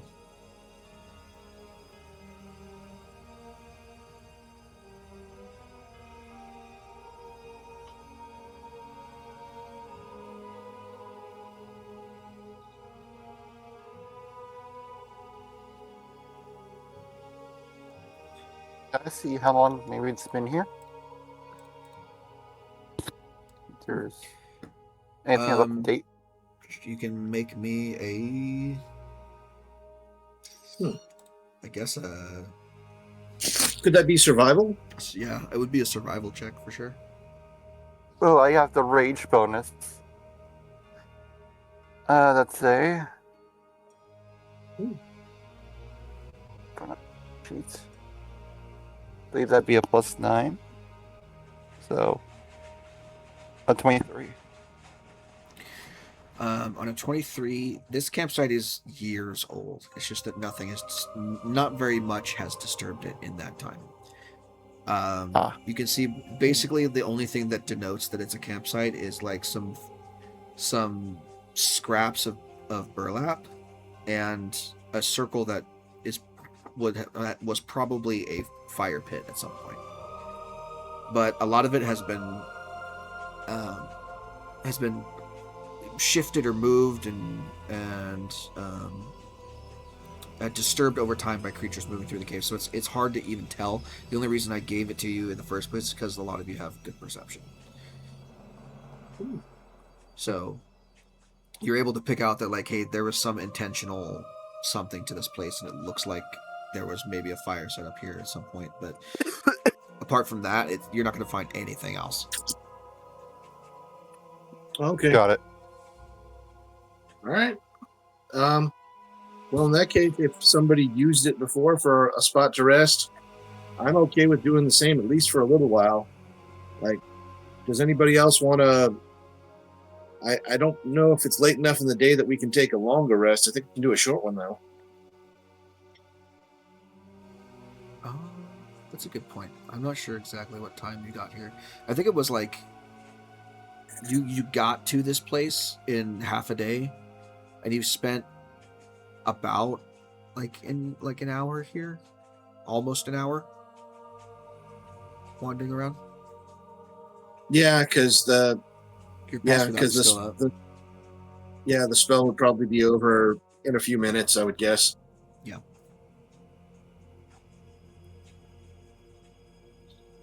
I'm watching chat, by the way, if you have question chats. I'm just keeping an eye on it. Hieronymus, do you want to rejoin the group there, or are you just going to keep hovering over the slide? Oh, yeah, no, I thought I was... Oh, sorry. Yeah, I was floating. There we go. Okay. Investigation's not going to come up, but yes, I did. There's no need to investigate because there's nothing to find here other than the fact that it was at one point a camp. Just a few old stones and a scrap of cloth. That's it. Cool. All right. Well, I'm okay with taking a short rest if everybody else is. Yeah, I think short rest is probably... I don't think we've used that much of our resources. I'd like to get my spell slots back, and I still And have to heal a little. I can But get I'll a few of take them back. I short think. rest You would be won't good. get your spell slots back until a long rest. I only use 2 spell slots though, so I'm still okay. Yep. I use more than that, so I'm very cool with getting a few of them back in a short rest, like the arcane recovery thing, which is Oh, that's right. I don't have that. I'm a cleric. I think you get Clerics are them one and inbuilt. done. You don't get those They're back. different, yeah. But I'm okay with short rest. I'd like to get some hit points back. Yeah, you can do hit dice, so that's always nice. So why don't you guys do that? And then if anyone has identify, if either of the 2 intelligence characters have identify, you can identify some Yep, of those yep. items as well. Yeah, I for sure can ritual cast. I'll just I guess I'll take the decanter, the box, and the pouch just to look at. There's time to do that. Nice. That was absolutely perfect. So, hey, neat. And I'm not hurt, so I'm not going to do that. I am So back up to I'll- max. Perfect. I'm going to do this thingy. So He has a lot of hit points for a cleric. Clerics are a D8. They're the I average know hit it's dice. pretty good. I mean, I know there's martial ability there, but he's old, so I'm happy to have the extra points. I mean, 6. I took a lot of damage that when I did get hit. But, Clerics, rogues, warlocks, druids. I mean, rogues feel like they Bards. should be hard to hit, but not a lot of hit points. You know? It depends on your constitution score. I think you have a decent constitution score as well. That's what's giving you what you've got. Well, I've got this circlet, which is giving me a major Yes. con boost. Your circlet gives you, what, a 19 in con or something like that? Yeah, it's incredibly good. And I should have a total of Or your necklace, maybe. 4. Yeah, I should have a total of 4 spell slots worth of spell slots I can get back normally, but I do have the arcane grimoire, which gives an extra slot. So that would 5, I guess. Sure. So yeah, getting some back. Let's You're see. an 8th level wizard, and then. Well, no, I'm 7th level, but it's half rounded up, and then the arcane grimoire gives a flat +1 on top. So So it's 3.5, and then goes up to 4 +1. yep, and then extra 1 is 5. So, Got it. mm, All right. Yes. Okay. And then we're doing identifying, yes?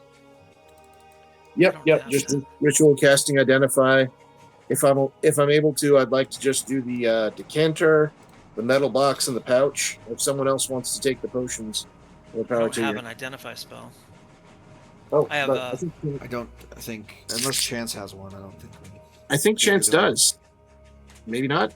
I don't I know. don't think he does. I don't think I put identify on the summoner list. I Oh. could be wrong. I know somebody had an identify spell. I know that Lemuel does, but I don't think Chance does. Yeah, I'll just. Yeah, I figured he's a conjurer. He's not a diviner.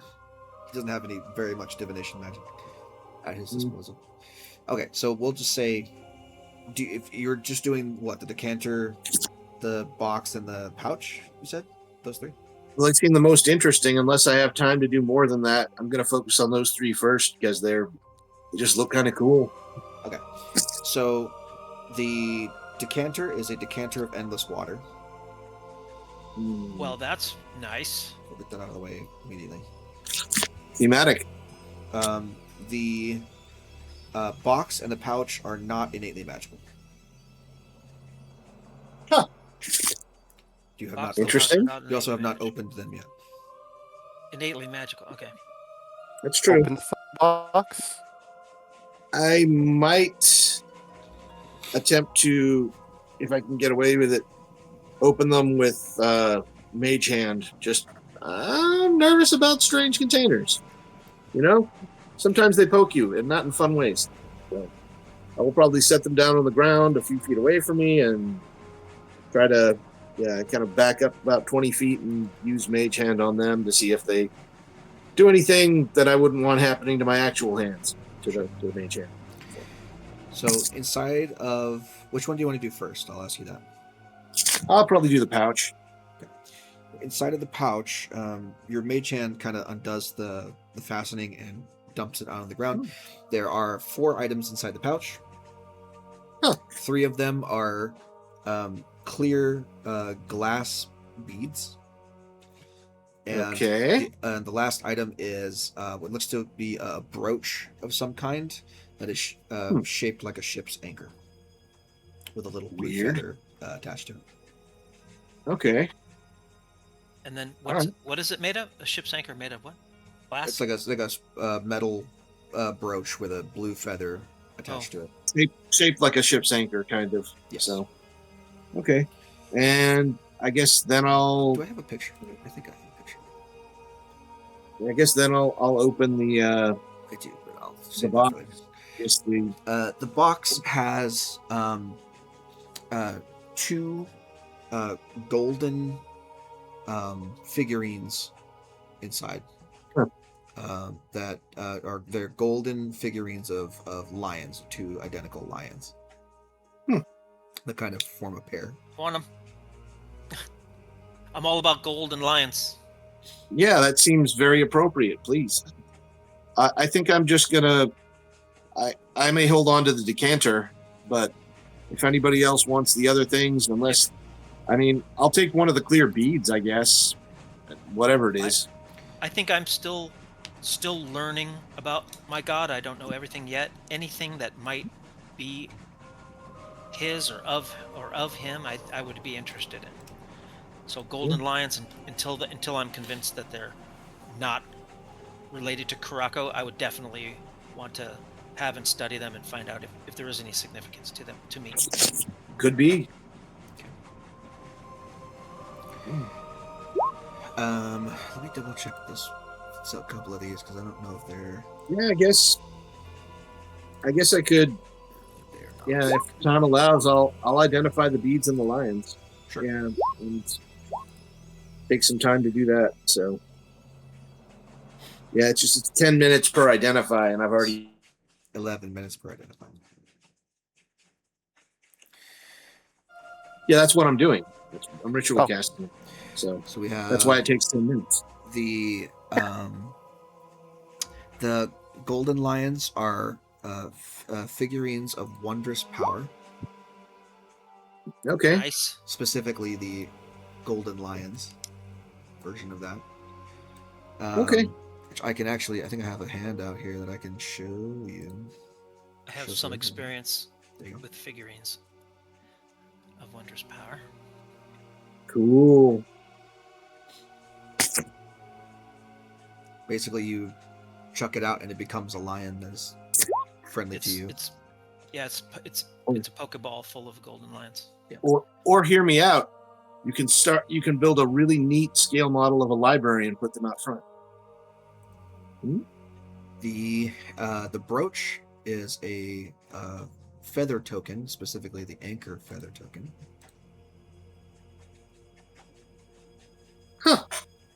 Wonder what that does. I Use think a I magic action, remember. touch it to a boat or ship, and for the next 24 hours, the vessel cannot be moved by any means. Well, that could be useful. We So- do have a ship. So one-time use item. Still, I guess unless anybody else wants it, I'll hold on to that too. And of course, And the I was going to take. decanter of endless water is that. Yep. The Yes. the beads are all the 3 beads are beads of force. What are beads of force? I can't remember what those do at all. Take a magic action to Beads throw of the force, bead up it 60 feet. and explodes for explodes. force damage. Apparently. Beads It's of like they're like force. little that's mini cool. grenades. Grenade! No. Oh, but it's actually like a. Oh, that's cool. It's a bubble. It traps things and explodes at the same time. A little bit like that spell, the resilient sphere one. Not quite the same, but similar. Yes. Neat. All right. Well, yeah. I'll just take the anchor token, 1 bead, and the decanter. If somebody else wants the other 2 beads, whoever. I mean, you're the one Anybody? with the sling. I mean, Oh, that is a That's point, actually. yeah, Oh, I would my. say these are ranged weapons. We ought to give it to someone with ranged ability. Oh.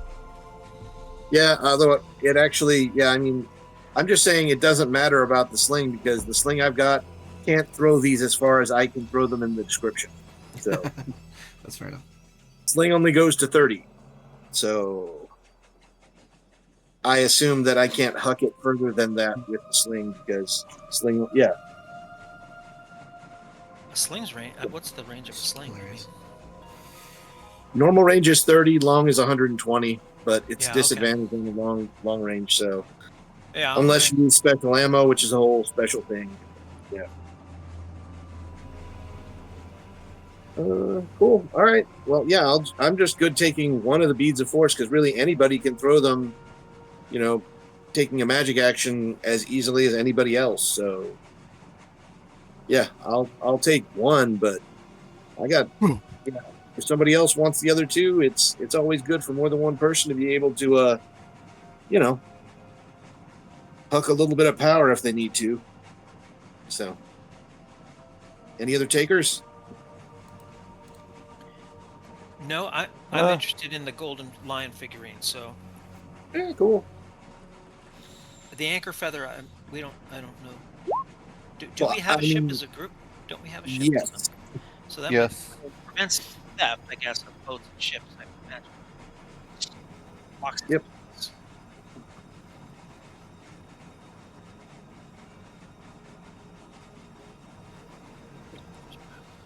And I think I've already got another token that's similar to it that turns into a whip once, so they can keep each other company, I guess.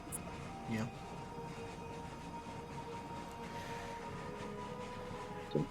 There Okay. are 3 unidentified potions left. Okay, yeah, giving chance a bead. Selra, do you want the other one? The other what? I'm sorry. Bead of force. Sure. Yeah, you could do something pretty cool with it if you really need to. So, Got it. yes, yes. Like hucking a rock at something, but way better. Got it. Okay. Cool. And yeah, I guess if we've just got the time to just sit around and do the potions, I will be more than happy to ritual identify on the potions too. I guess it'll be another 30 minutes, so that's probably like Sure. past the rest, but that's fine with me. So just everybody else keep a little bit of a watch, so yeah, we don't get anything else trying to ooze up on us or whatever.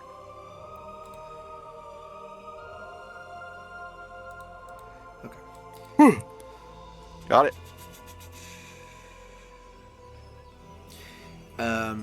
So 2 of the potions are potions of supreme healing.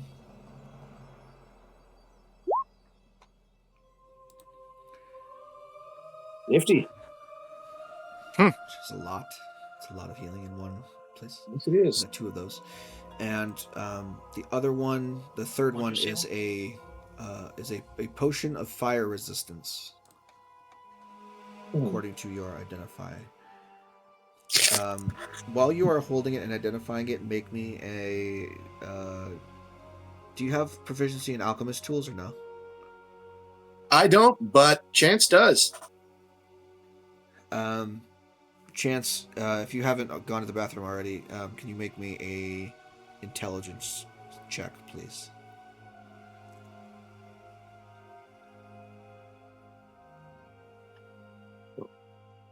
I actually kind of need to do the same, so if we could take a little quick break. Yeah, I was gonna say. I think he probably Yeah. already left. So why don't- Let's everybody take a short rest in let's real take life. Let's take a pee break All real right. quick, and we'll come back. All right, sorry. How do I pause the recording? Wait, hold on. My recording can't pause. I don't know.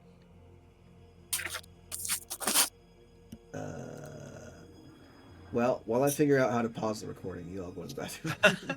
In the meantime, I'll tell a funny story. my pause button is not here. For Oh, all right. All right. Dun, dun, dun, dun, dun. Welcome everyone to intermission number 1.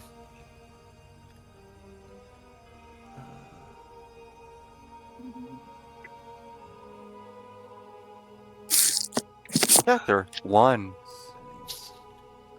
I'm gonna change my settings on the fly here.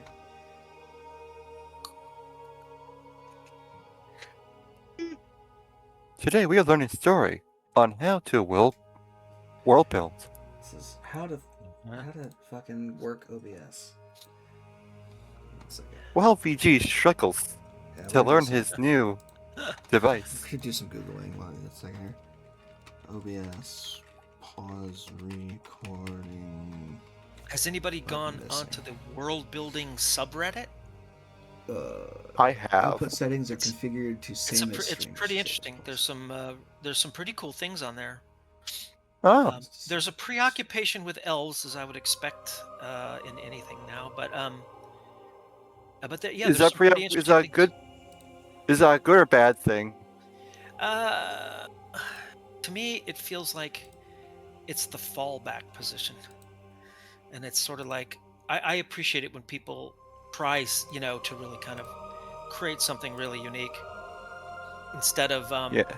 I took elves and I tweaked them, and now they do this and this, and I'm like, oh, okay, you can do anything you want in your world, but come up with something really interesting, if you can. I like elves. Like, I'm an elf simp. Considering most of my character are elves. It's But I to get play 3 elves now. 1, You played 2. 2. Did you play 2 drow and then this one? Or was Yeah, it only everybody 1 wants to drow? play the Yes. drow. Everybody wants to think play it the was- drow. I'm back. I think it was a human and then a drow.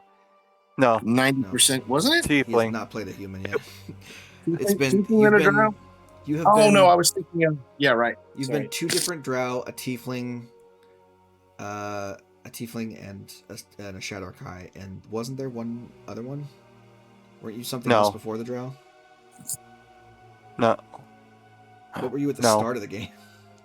Wasn't there a character who Drow. died Ah. really early, I have to look at let me look at the graveyard. Maybe we can figure it out there. way before I joined? Like I played first or second Skylar, episode. a drop paladin. Right. I thought there was more than that. Skylar and Ash. And Oh yeah, Flam- Ash. And Flamora. Okay, so Skylar, Ash. Yeah, And Yeah, you you played, played, I played uh, 4 You elves. played 3 drow. Wait, is Ash a drow or is Ash something else? Is Ash human? Ash is a Ash drow. is also a drow. So I thought- 3 different drow and a tiefling Was and a Shadowkai. was Flamora the tiefling or I don't know? Yeah. The tiefling was the wizard. Yeah, Yeah, Flamora. because you had David also. You had the other summoner. Yeah. I'm an elf simp. You're a Elf- drow elf simp, named apparently. David? Shit. Yeah. So you've played the most amount of characters in this game. Who's Bubbles? Who is Bubbles attached to? That's Someone who's not Uh, here anymore. Some other random person yeah. left the game immediately. We had Yeah, we had because he for died one immediately. and a half sessions, and then they quit the game. They died in the first session. That was fucked up. Yeah.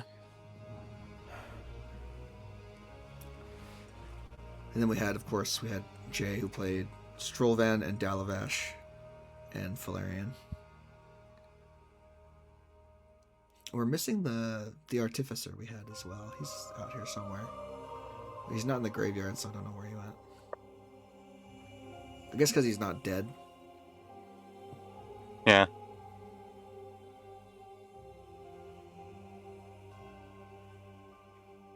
And then Starcal. We had Starcal at some point.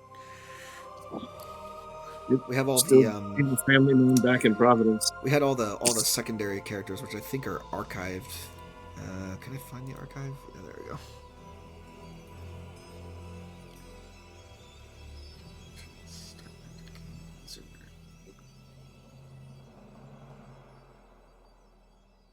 I have a bunch of archived maps.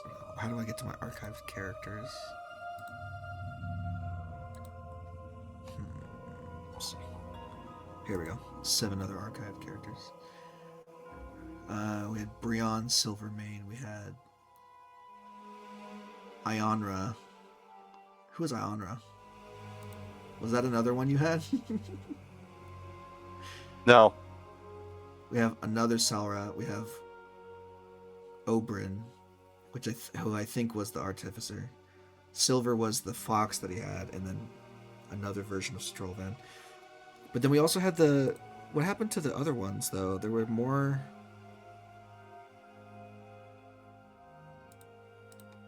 There were more people. You had that whole other party that... I don't know where they went.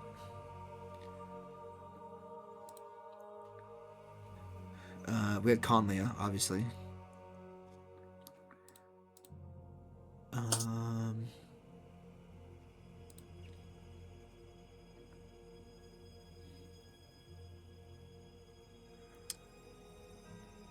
don't have a Providence folder.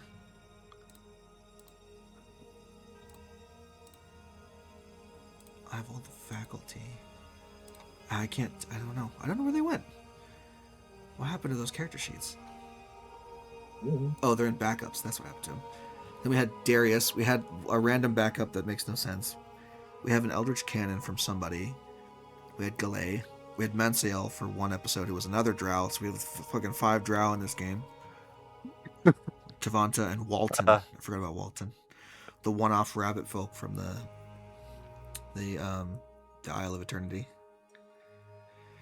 The dinosaur bunny. Yeah. It's basically the Easter Bunny from Rise of the Guardians. The one that's voiced by Hugh Jackman.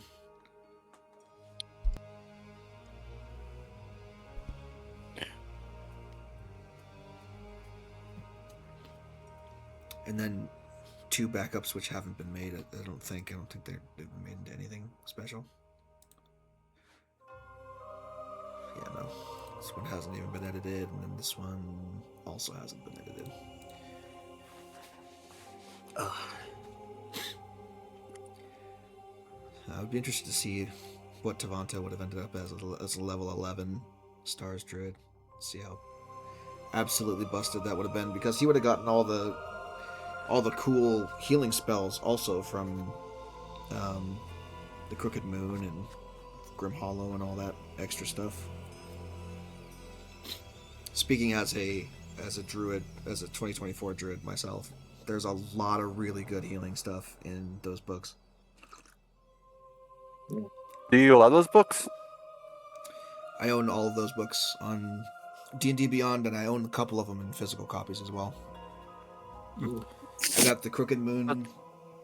I got the Crooked Moon physical copy for Christmas from my brother's girlfriend, which is very nice. It was awesome.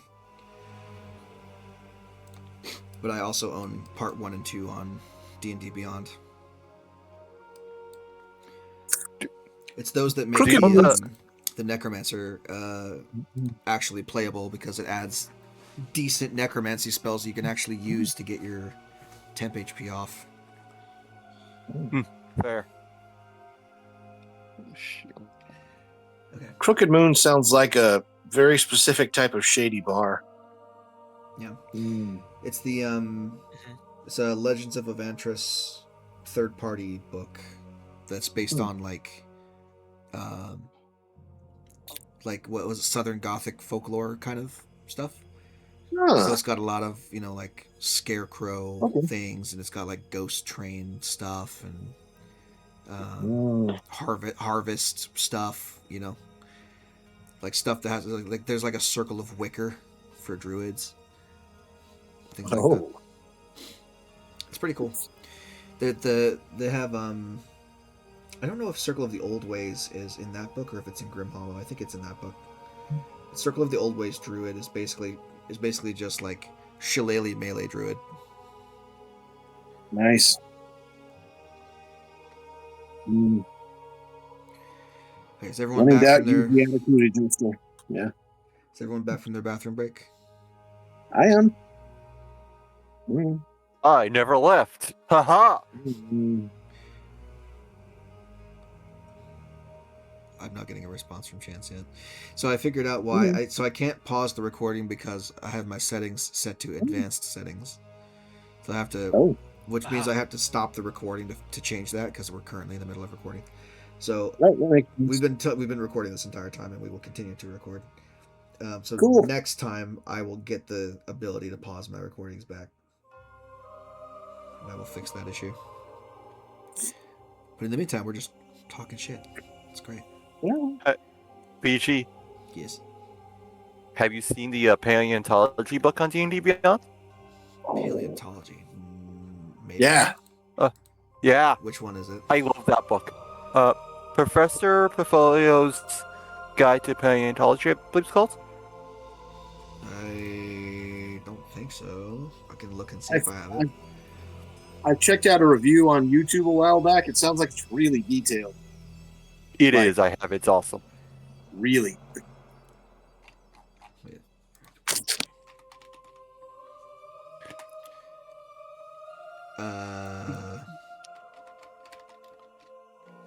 No, I don't.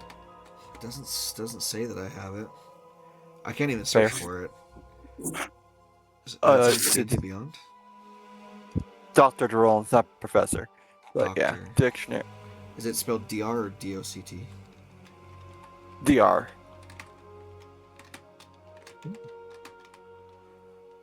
Yeah, if I remember right, they supposedly Dr. consulted Trollo's with. dictionary, right? Yeah. Is that the one it is? Dictionary I of think that's dinosaurs. Actual Yes. paleontologists. Yeah.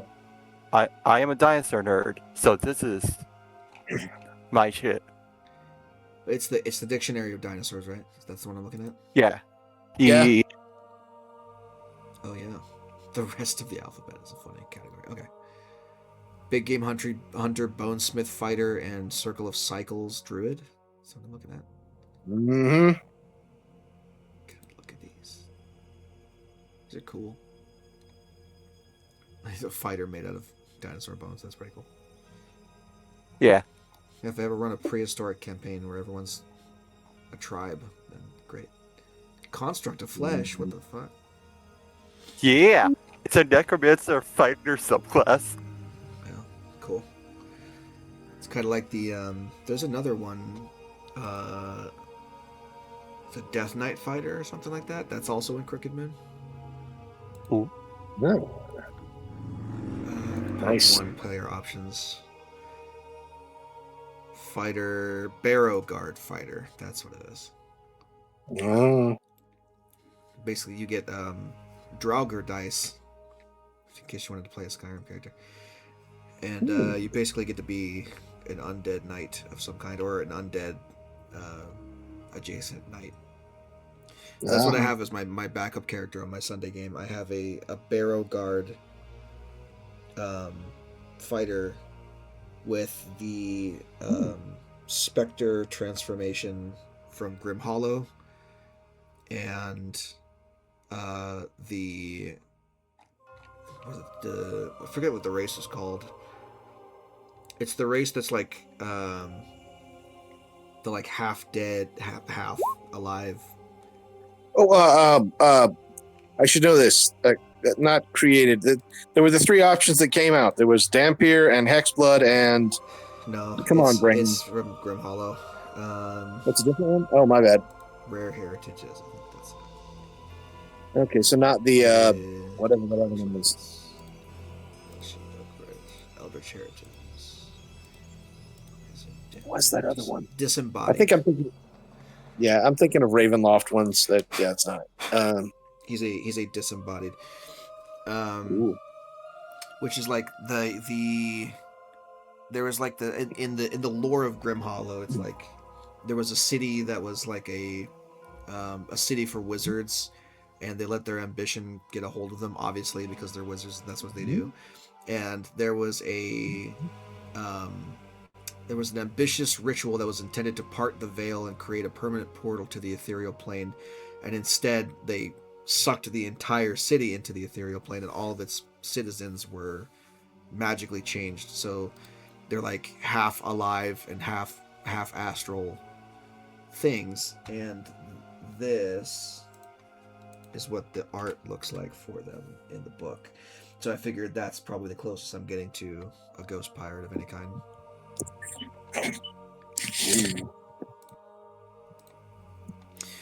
Okay. Anyway, seems like we're all back. So before we did that break, I wanted to have Chance, because Chance has proficiency in alchemist tools. Yes.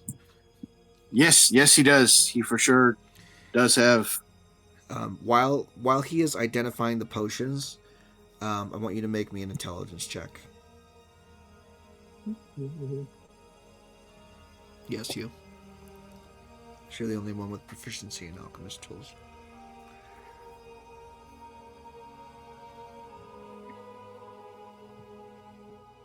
Okay. The three potions were 2 potions of superior healing and 1 potion of fire resistance.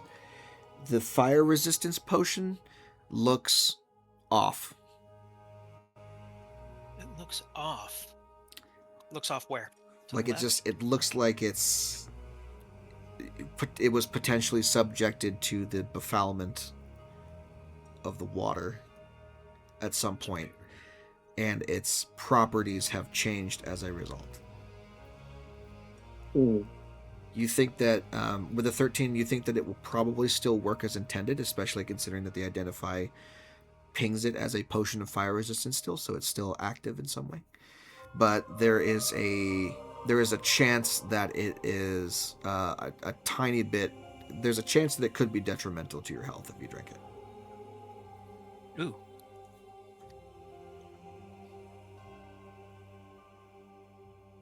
So some might say it's nasty. No.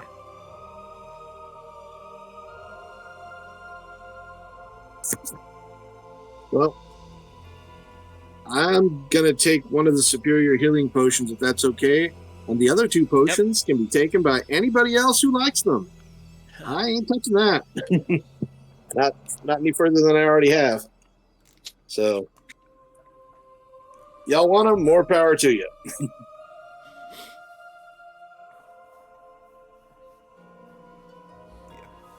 Yep. Yeah, I don't need the potions. Whoever You guys grab them. puts the fire resistance take- potion in their inventory, if you're not just leaving it behind immediately, put befouled fire resistance potion as the option. It could be worth reselling, but I don't want it. I don't want it. I already have fire resistance. Yeah, that doesn't make you sick. So,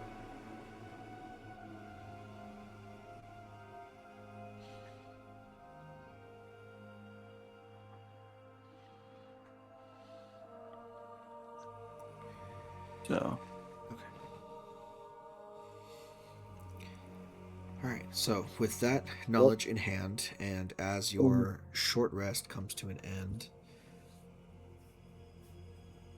go ahead and pick up with your journey through the caverns.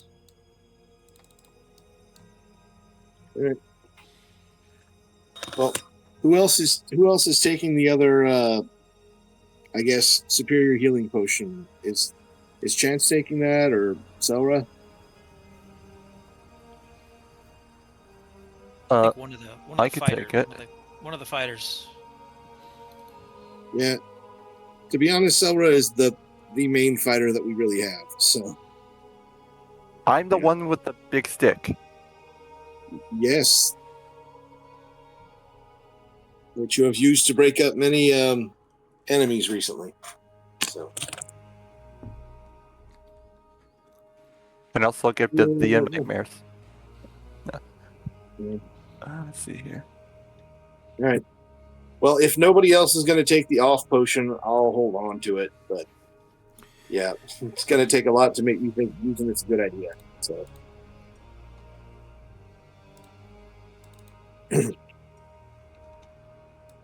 since I am the least healthiest one of the party in general terms. Hieronymus, wizard. at some point during your rest, your light spell will fade. Are you going to recast it again? Yeah. I think I probably should. Yeah, it seems to have helped. Yep, and my Pass Without Trace has ended, and I'm probably not going to renew it. So, not ideal, but hopefully we'll survive without it. We'll see. Let's see. Let's see. I don't think I want to change any of my spell. Is it a long rest or a short rest you would change up your spells? For you, it's a long rest. Okay, well then it won't matter. Yeah, I didn't think I was going to I might change one or two maybe in the future, but for now. Okay. Okay.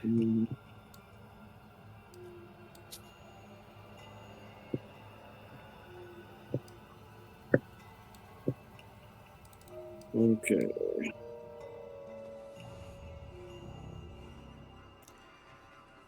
The world is your oyster. Mm-hmm. I cast Crusade!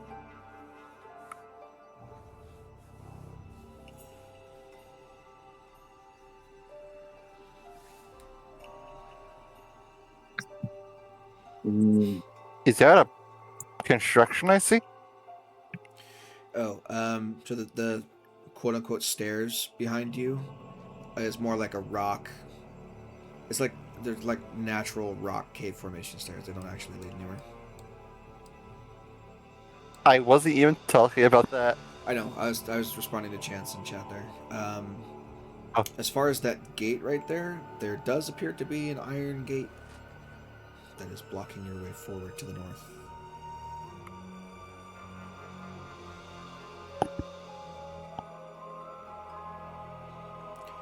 It looks dilapidated and rusted and fairly flimsy. Probably would not take a lot to break it down.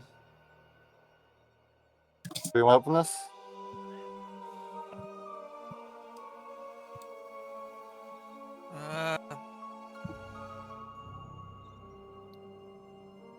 How much can we see on the other side? Well, are there other passages? Are these other passages still? There are plenty. So we got other passages Yes. as well. So, do we want to go the hard way or the two easy ways?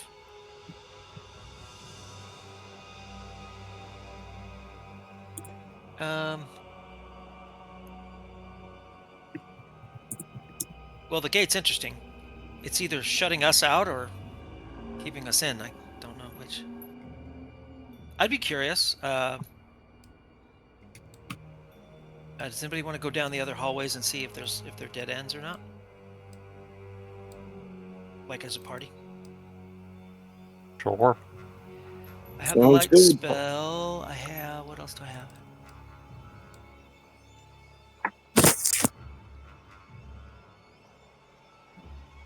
I do have dark vision with Suladak. But I also have the light spell, which is probably fouling it up. Are you sure? I don't think Suladak gives dark vision, does it? I'm pretty sure it doesn't. Otherwise, I would have had it on your sheet already. It has hearing and dark vision out to a range of 120 feet. Yeah, the weapon does, but you do not. I do not. Yeah. Oh, what does that mean? I gotta ask the weapon if it sees anything. Basically, yeah. The weapon Oh. weapon can sense things around it, and it has I see. esoteric scores, but it does not confer those to you. It is Oh. it is a sentient weapon in and of itself, and it has senses that it can It has use. those abilities. Okay. Well, I'll just keep the light spell on. Are the, I'm are the, other, following you. are the others by the camp? Are we on our own, the two of us? Or? You are where you're at on the map. I don't know. I'm trying to move up with. It's just taking a minute. Roll 20 is optimized.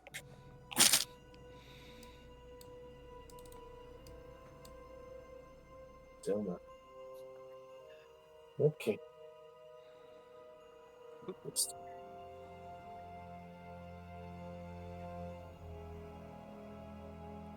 I guess I'd be curious. Like, what is this down there? I guess I'd be curious.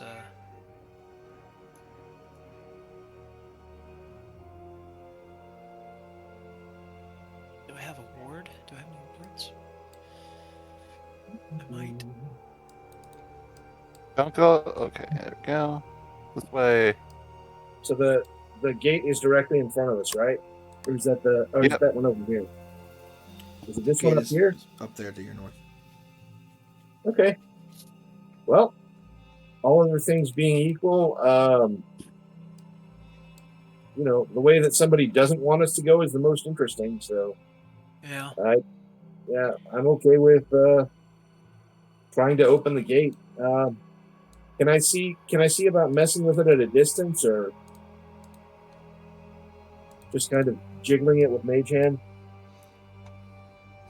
Sure. I mean, Mage Hand is not very strong. Well, I know, but it's a very flimsy gate, so I just kind of want to see if it does anything dangerous. If I kind of, rattle it a bit with the Mage Hand. No, just it rattles a little bit, and it's fairly loud because it's old metal rattling against itself, so you can hear it. It's fairly Okay. loud in the confined spaces of a cavern. Is there any kind of a Pick handle? the gate. I guess, is there any kind of a handle on it, or is it just kind of there? It looks like there's what looks to have been a lock on it that is now corroded and unusable. Okay. Can I drop kick the gate? Sure. Go for it. Make a strength check for me. I will stay back here. Cool. 20. You punt it across the room and it flies into the wall behind it. Yeah.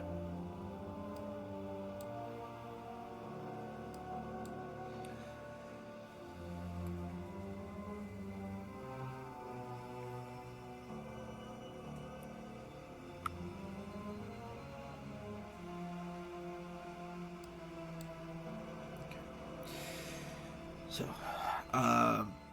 on the other side, you're seeing what looks to have been some kind of drilling or digging operation of some kind at some point.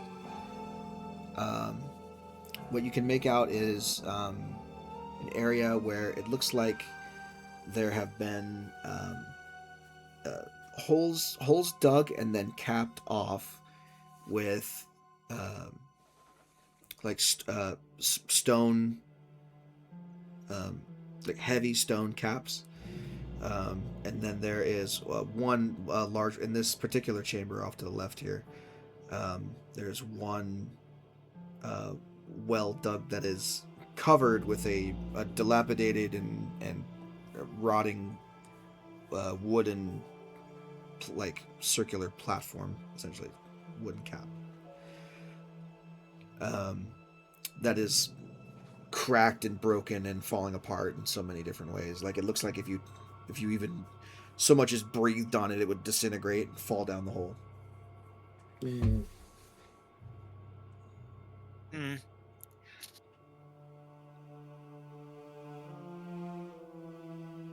Is that what that thing is in the middle, or is that a? Yeah, that's It looks the like a middle table of with. this. It's a cap. It's basically like a circular.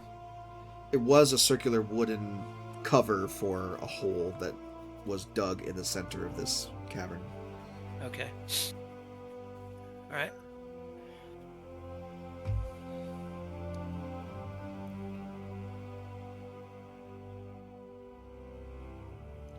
And these other things, do we know what they look like? Those are stone well caps.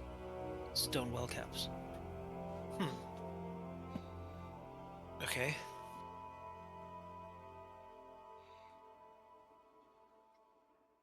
All right. Well. Behind Okay, a gate. so we have Doesn't look that interesting. 3 wells that were capped, probably taking a reasonable amount of time, and one that was larger and capped really fast. I'm guessing. That's something.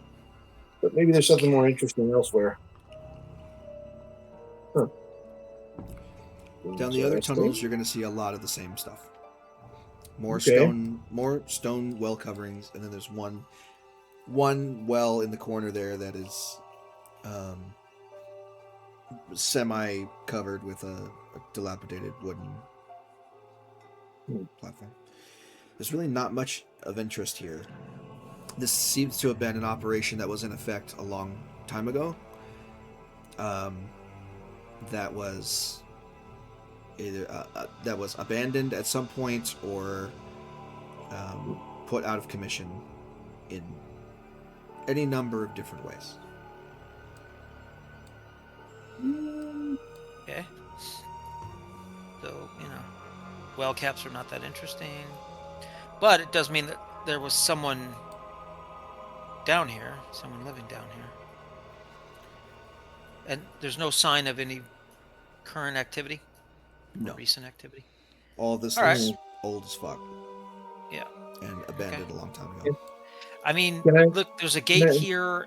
If we encounter something we need to retreat from, or we want to use this as a staging area or a base camp while we explore, then we have the gate. Yeah. We could secure the gate and be reasonably. And if there's well water under these caps, then we have drinking water. We can build a fire. Yeah. These are all dead ends, as far as we know. So Yeah. nobody's going to sneak up on us. That might be why they put the gate there. Maybe so. But anyway, okay, fair enough. Yeah. Can I investigate this little table here? Does it have anything worth looking at on it?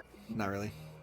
It's got a bunch of Okay. old and rusty, like, plates and cutlery that's well rusted and dilapidated at this point, to the point where it's not useful at all. It's just junk. Hmm. Does it? This is gonna sound like a weird question. Does it seem like pre-breaking workwear, or am I not be able to tell that? You wouldn't be able to know. Okay. You have no context Only for somebody who- material plane pre-breaking anything. Yeah. Got. I don't. Hold it. Hmm. I am the antiquarian here. If only we had someone who knew how to look at old things. Oh wait. Sure. How would this work? What does your antiquarian allow for? Is it history check specifically, or is it just like any intelligence check that requires whatever? Yeah. Yeah.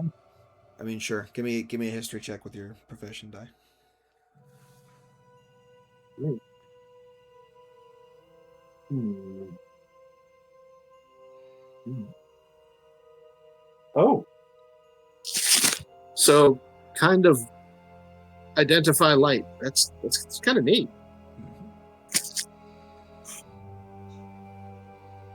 Sure. This was at one point an active mine of some kind. Okay. Though the purpose of said mine, what they were mining, and why only in specific spots and why they're capped is a mystery, even with a 26. As far as like the cutlery and plateware goes, that is not ancient stuff. It is more recently made than that. Hmm.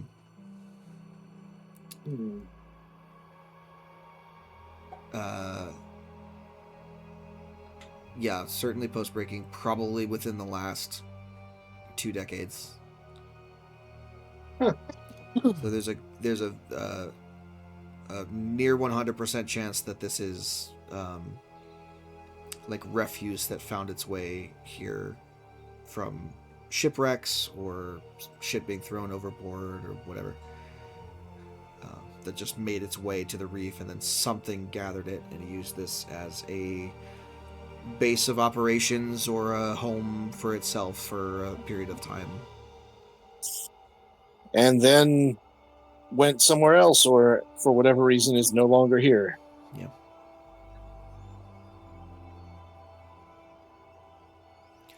You do know from just walking around from your journey to the city, you have seen a shipwreck. You have also seen a collection of things in the palace that have been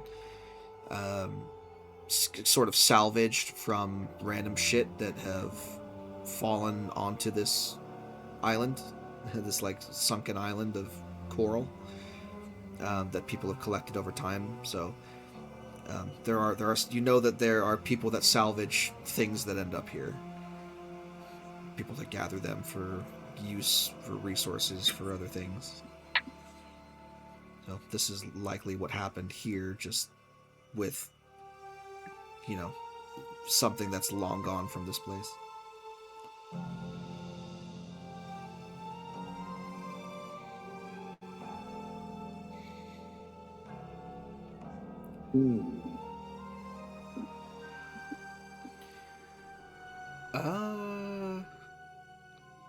I don't know that you would know anything about specific cultures' style of cutlery. I don't have a history of you participating in that. These are like not very good crafted items. These are like iron. This is like the stuff you would find on a ship. Like it'll do, but it's not anything special. It's like you're not gonna cry if you lose it. Yeah, it's like it's like tin plates and bowls and stuff. It's like not very. It's very utilitarian. Like there's no designs on them or anything. It's just like what it is.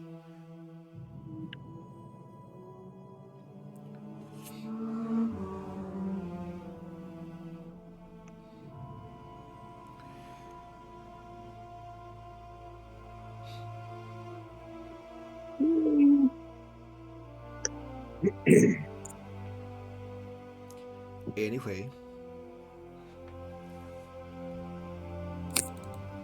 Well, I'm good with exploring another one of the passageways. Sure.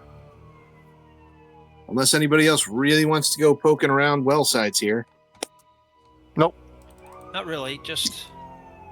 Yeah, not really. I don't want to explore, a forgotten mine. It doesn't seem really interesting.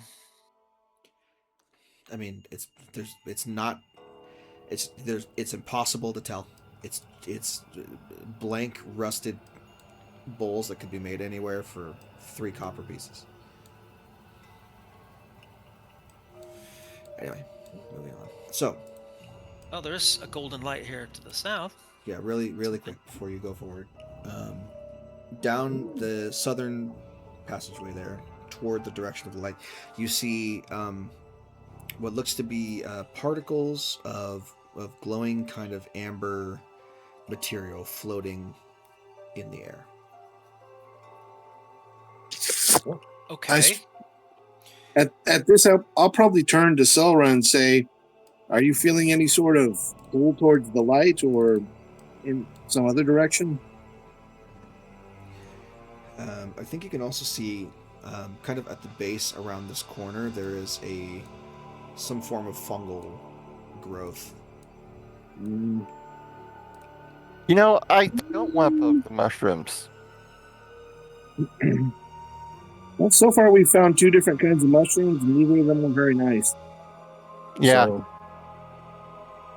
we could go the other passage Sure. just to see. Okay.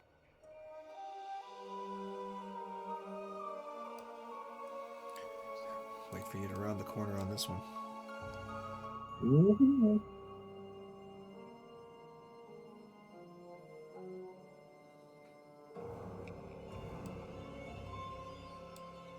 Could be a cave in. Yeah. And another broken thing Mm-hmm. flying over.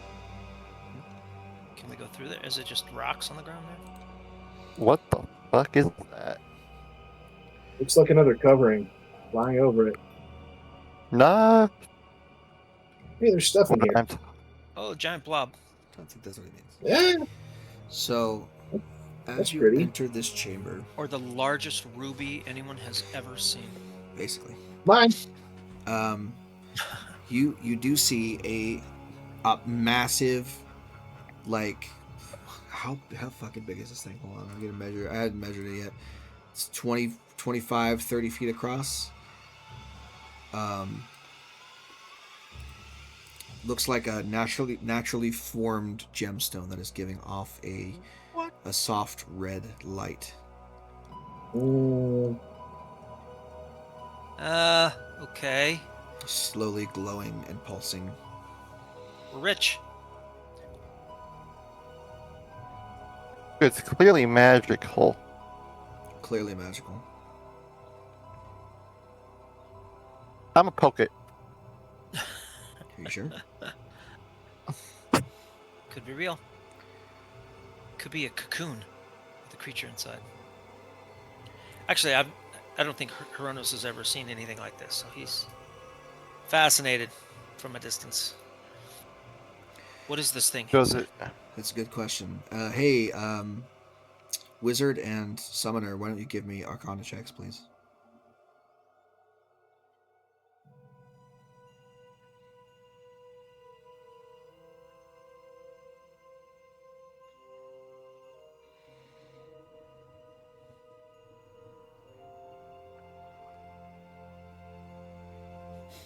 It's funny, he rolled the same thing twice. Hilarious. Okay. This is a form of Arcanite that should not exist. This is what happens. This is the color of Arcanite that happens when Arcanite is about to explode. Yeah. That's a lot of Why, Arcanite. what? What's happening? With a 27 and a 21, let me pull up my notes on red Arcanite. Give me 1 second. Are we sliding? Are we staring at a nuke? Basically, yeah. Oh no. Could explain why the mine is abandoned. Yeah.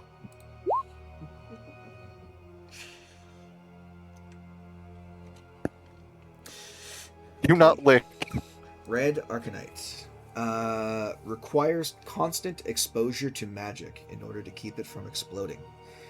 It is primarily created at the moment of detonation when overloading other variations of Arcanite, which is why it is also among the most rare materials to obtain in the universe. In the universe. Several attempts have been made to create and stabilize large quantities of red Arcanite, but most end violently and abruptly. Only one method is known that can sustain red Arcanite for any amount of time. If, at the point of detonation, the Arcanite is infused with the essence of an extraplanar being, this stabilizes the crystals temporarily. However, whatever entity is contained within will quickly be consumed by the Arcanite, which will then destabilize and explode when it runs out of energy to absorb.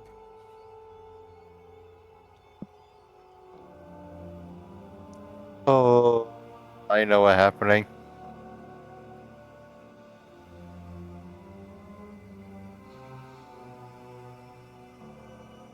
We're near the core, which is exporting a bunch of magic, which this thing is absorbing, Is the keeping it stable. Does the size of the gemstone reflect how much magic it has absorbed or needs to absorb?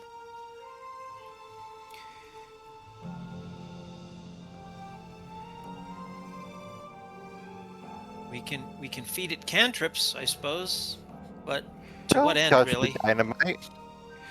It's extremely rare and valuable. Then I don't know. It's extremely rare and valuable, and also highly Dangerous. volatile. Yeah. Okay. I'll give you this on a 21 and a 27. If this thing were to explode, it's taking half of the continent-sized island down here with it. It's gonna split. God, It's gonna split the reef in half. so I'm hearing this is our Bomba in rock form. No, it's bigger than that. This is enough power to wipe out a quarter of Onyx. So, Oh my god. well, does that mean okay? So if it hasn't exploded yet, then there must be a source of magic nearby that's feeding it. Otherwise, it would have exploded. And The core.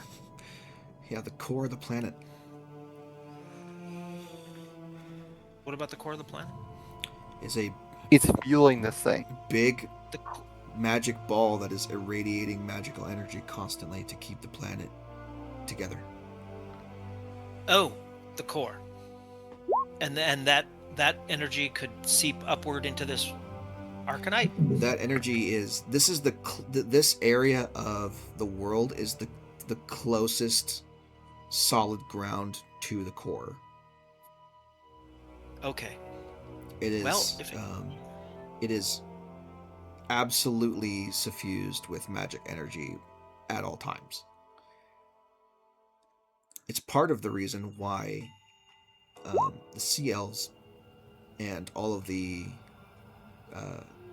fish and other wildlife have mutated in such a way. So the magic has changed them irreversibly. There's just so much of it here. Okay. I mean, it hasn't exploded yet. If it's close enough to the core, then it's being fed. There may not be any point. It really. is What are we stable gonna get in out its current form. of- Yeah. As far as the rest of the cavern goes, it appears that someone or something at some point was trying to mine this thing. Yeah. Makes sense. Makes sense. And thought better of it. Or something killed it. Something killed him. Or they didn't do it in time. Well, we haven't or found any whatever, we bodies have down no here. idea. Or it that's melted available. them. Or everyone got turned into newts. Hey, everybody! There's a golden light down here. Of course, there's always a gun light. Is it the speckles, the golden amber speckles in the air? Oh. Could you siphon off energy of the Arcanite? You could certainly try, but it's got I mean, for this big of a rock to be this stable for any amount of time, it has catastrophic apocalypse level amounts of energy. You'd need Jesus. an amount of batteries equal to the surface area of a continent to take all the energy away from this. Yeah, that's okay. Don't upset the ecosystem. Don't poke the nuclear rock. It looks like at some point something was trying to mine this. It looks like at some point something was trying to as carefully as they can use this as a resource for something.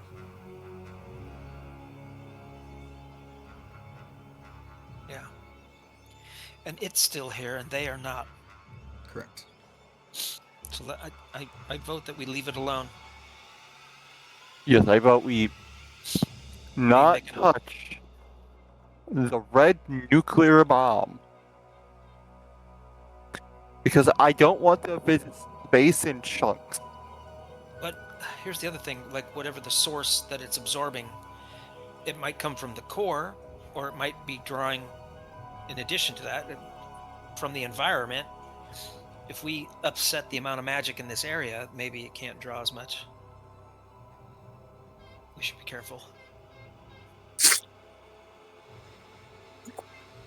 We're moving through this area, right? We're not like, setting up camp or anything. We're not going to start a new civilization down here. No. Not now. Yeah, not now. Whatever's sustaining it, let's leave it alone. Otherwise, we're all dead anyway. All right. Do we want to continue on to the south toward that glow, or do we want to go back up and keep going east? There is no more ace. I still think there is. If you think, continue to go east, you will exit the caverns. That is the edge of the map. Oh. Do we just want to leave? But I'm curious about the golden glow. But if it's if it's mushroom dust or something where we got to deal with it, or poison, it doesn't.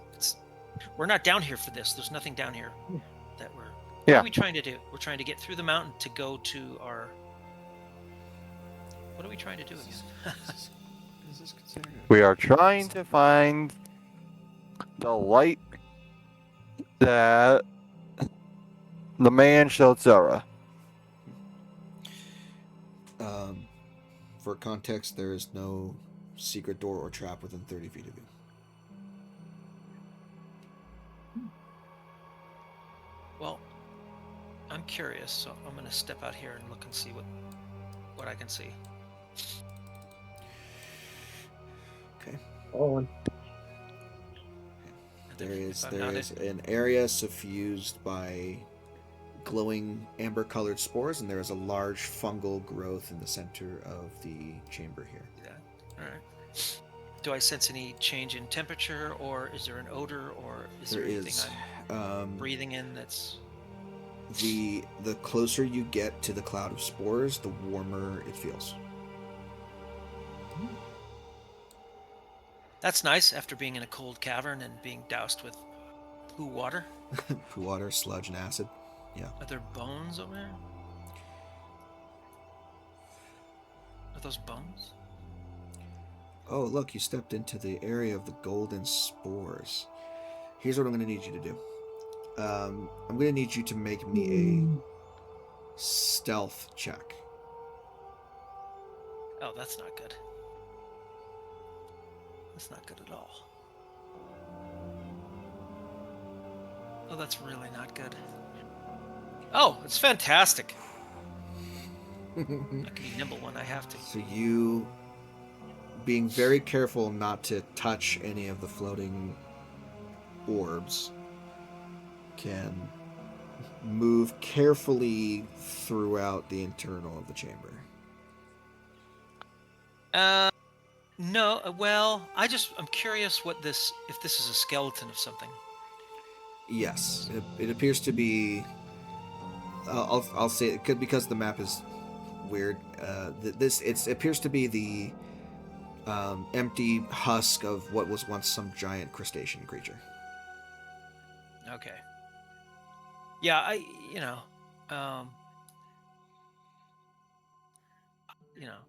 I'm not interested in upsetting any balance at all that might be at work here with the Arcanite in the other room. So if I don't really, other than a room full of like a golden glowing sparkly stuff and this guy, the husk of a creature, I'm moving throughout the room. I mean, how safe is that? You know? You have no Like, idea. are we... I will say. So hold on. Before you start, hold on. Stop moving. Stop moving. Stop moving. I have back. 11 things I need to catch up on here because people are talking in chat and not out loud. So to answer the first question, with a nature check of 17, you have a feeling that the fungus is just as volatile as the other fungi were. It's a different type of fungus that you're not sure what it does, but it's probably not a good idea to disturb it. Yeah, I'm not going to do that. I'm not that interested in what we have here. I'm actually more interested in getting out of this. As far as planar questions go, with what you know about red Arcanite specifically, if it is removed from a source of magic that is enough to sustain it, it will destabilize and explode. Yeah, let's go. All of this is screaming to leave it alone. Let's get out of the mountain and go into the daylight of the world and see what's I don't there. know what the last question was. I thought that was the last question. Would it? Oh. I think Chance was asking if the Arcanite was dropped into the elemental planes somehow, would the Arcanite like dissipate into the elemental plane, or would the elemental plane's energies, like, I guess, bind the Arcanite? I think that's what he's asking. Asked and answered. Yeah. As long as there is So- enough magic to sustain it, it will not explode. If there isn't enough magic to sustain it, it will explode. Right. All depends on where it ends up. Yeah, that's How much magic? You don't know. I gave you what I gave you. That is what you know. Okay. There are a lot of determinant factors in that I can't answer just off the rip. I guess if we're still being drawn to the east, we may as well continue east. Sure. Yep. And let's head out of this cave. Okay.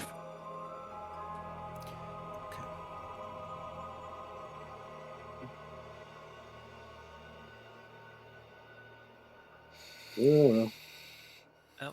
So you two are heading out. I don't know what the rest of you do. well, the Just hang out Guess there we'll at the see. edge of the map there. Oh. I'll have to hang out here because there probably is another map.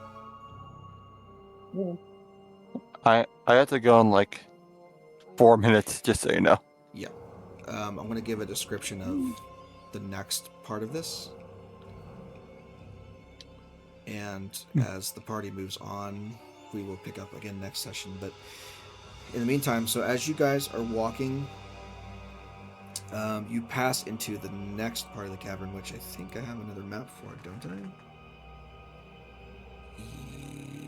Where did I put it?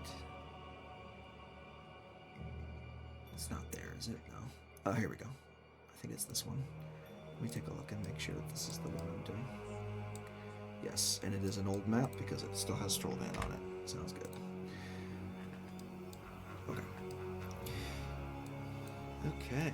So, as you are passing out of that section of cavern and into another section of cavern, I'll go ahead and I'll put you on the next map here. Dun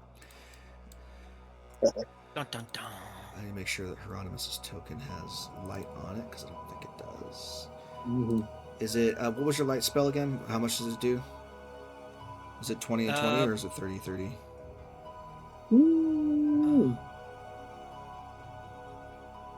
It is 20-foot radius, dim light for an additional 20 feet. It's 20, 20. Okay. There you go. Okay. You should be able to see now. Top right corner of the map is where you guys are. Yeah. Okay. So We you came from. we'll say that the passage winds in and around itself to eventually have you traveling through it from east to west. At least into this East next to west, portion okay. of the cavern. So you're kind Okay. of having to take like a switchback kind of route through the caverns, but essentially you guys are traveling through the caverns here, and you're wandering around, and you're noticing that there are the ceiling above you is thinning in certain places to the point where there is light enough to come through from the outside that is Oh. illuminating parts of the cavern ahead of you. And you can see also there are a number of more colorful corals here that you have seen closer to the surface. So you're getting to a Okay. point where you're no longer as deep underground as far as like this whole evidentiary area goes.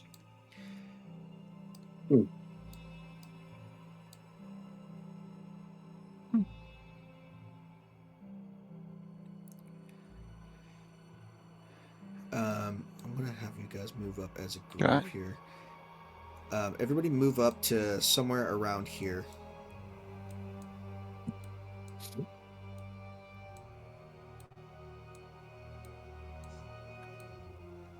Let's not stand on each other, please. Thank you.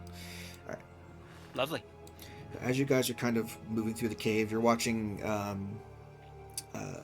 various fish and other aquatic life darting in and out of parts of the coral. As you kind of pass into this particular area, you hear a God damn it, hold on a second. Come on back. There we go. You Hello. hear a sorry, my Discord cut out. You hear a kind of the cracking and snapping of coral around you, and you watch as in several different places around the platform that you're on right now, the coral snaps off of itself and begins to kind of move, and you're like, oh shit, this is going to be a thing. And it turns, you watch as the coral itself turns to face you, and you see that it's not just coral. Half of it is a skeletal, the skeletal remains of some humanoid creature that has been covered in coral, similar to the creatures that you fought briefly and dealt with in the basement of the castle. Right. I remember those guys. So when we Ah, begin again next time, we will deal with another round of initiative and a horde of coral zombies that is going to start moving toward you. We'll go ahead and I'll pause Alright. there for today. Cool. So cool. You got Yay. through Caverns Part 1, baby. So we'll pick up again next time we play, and until then, I'll see you guys later.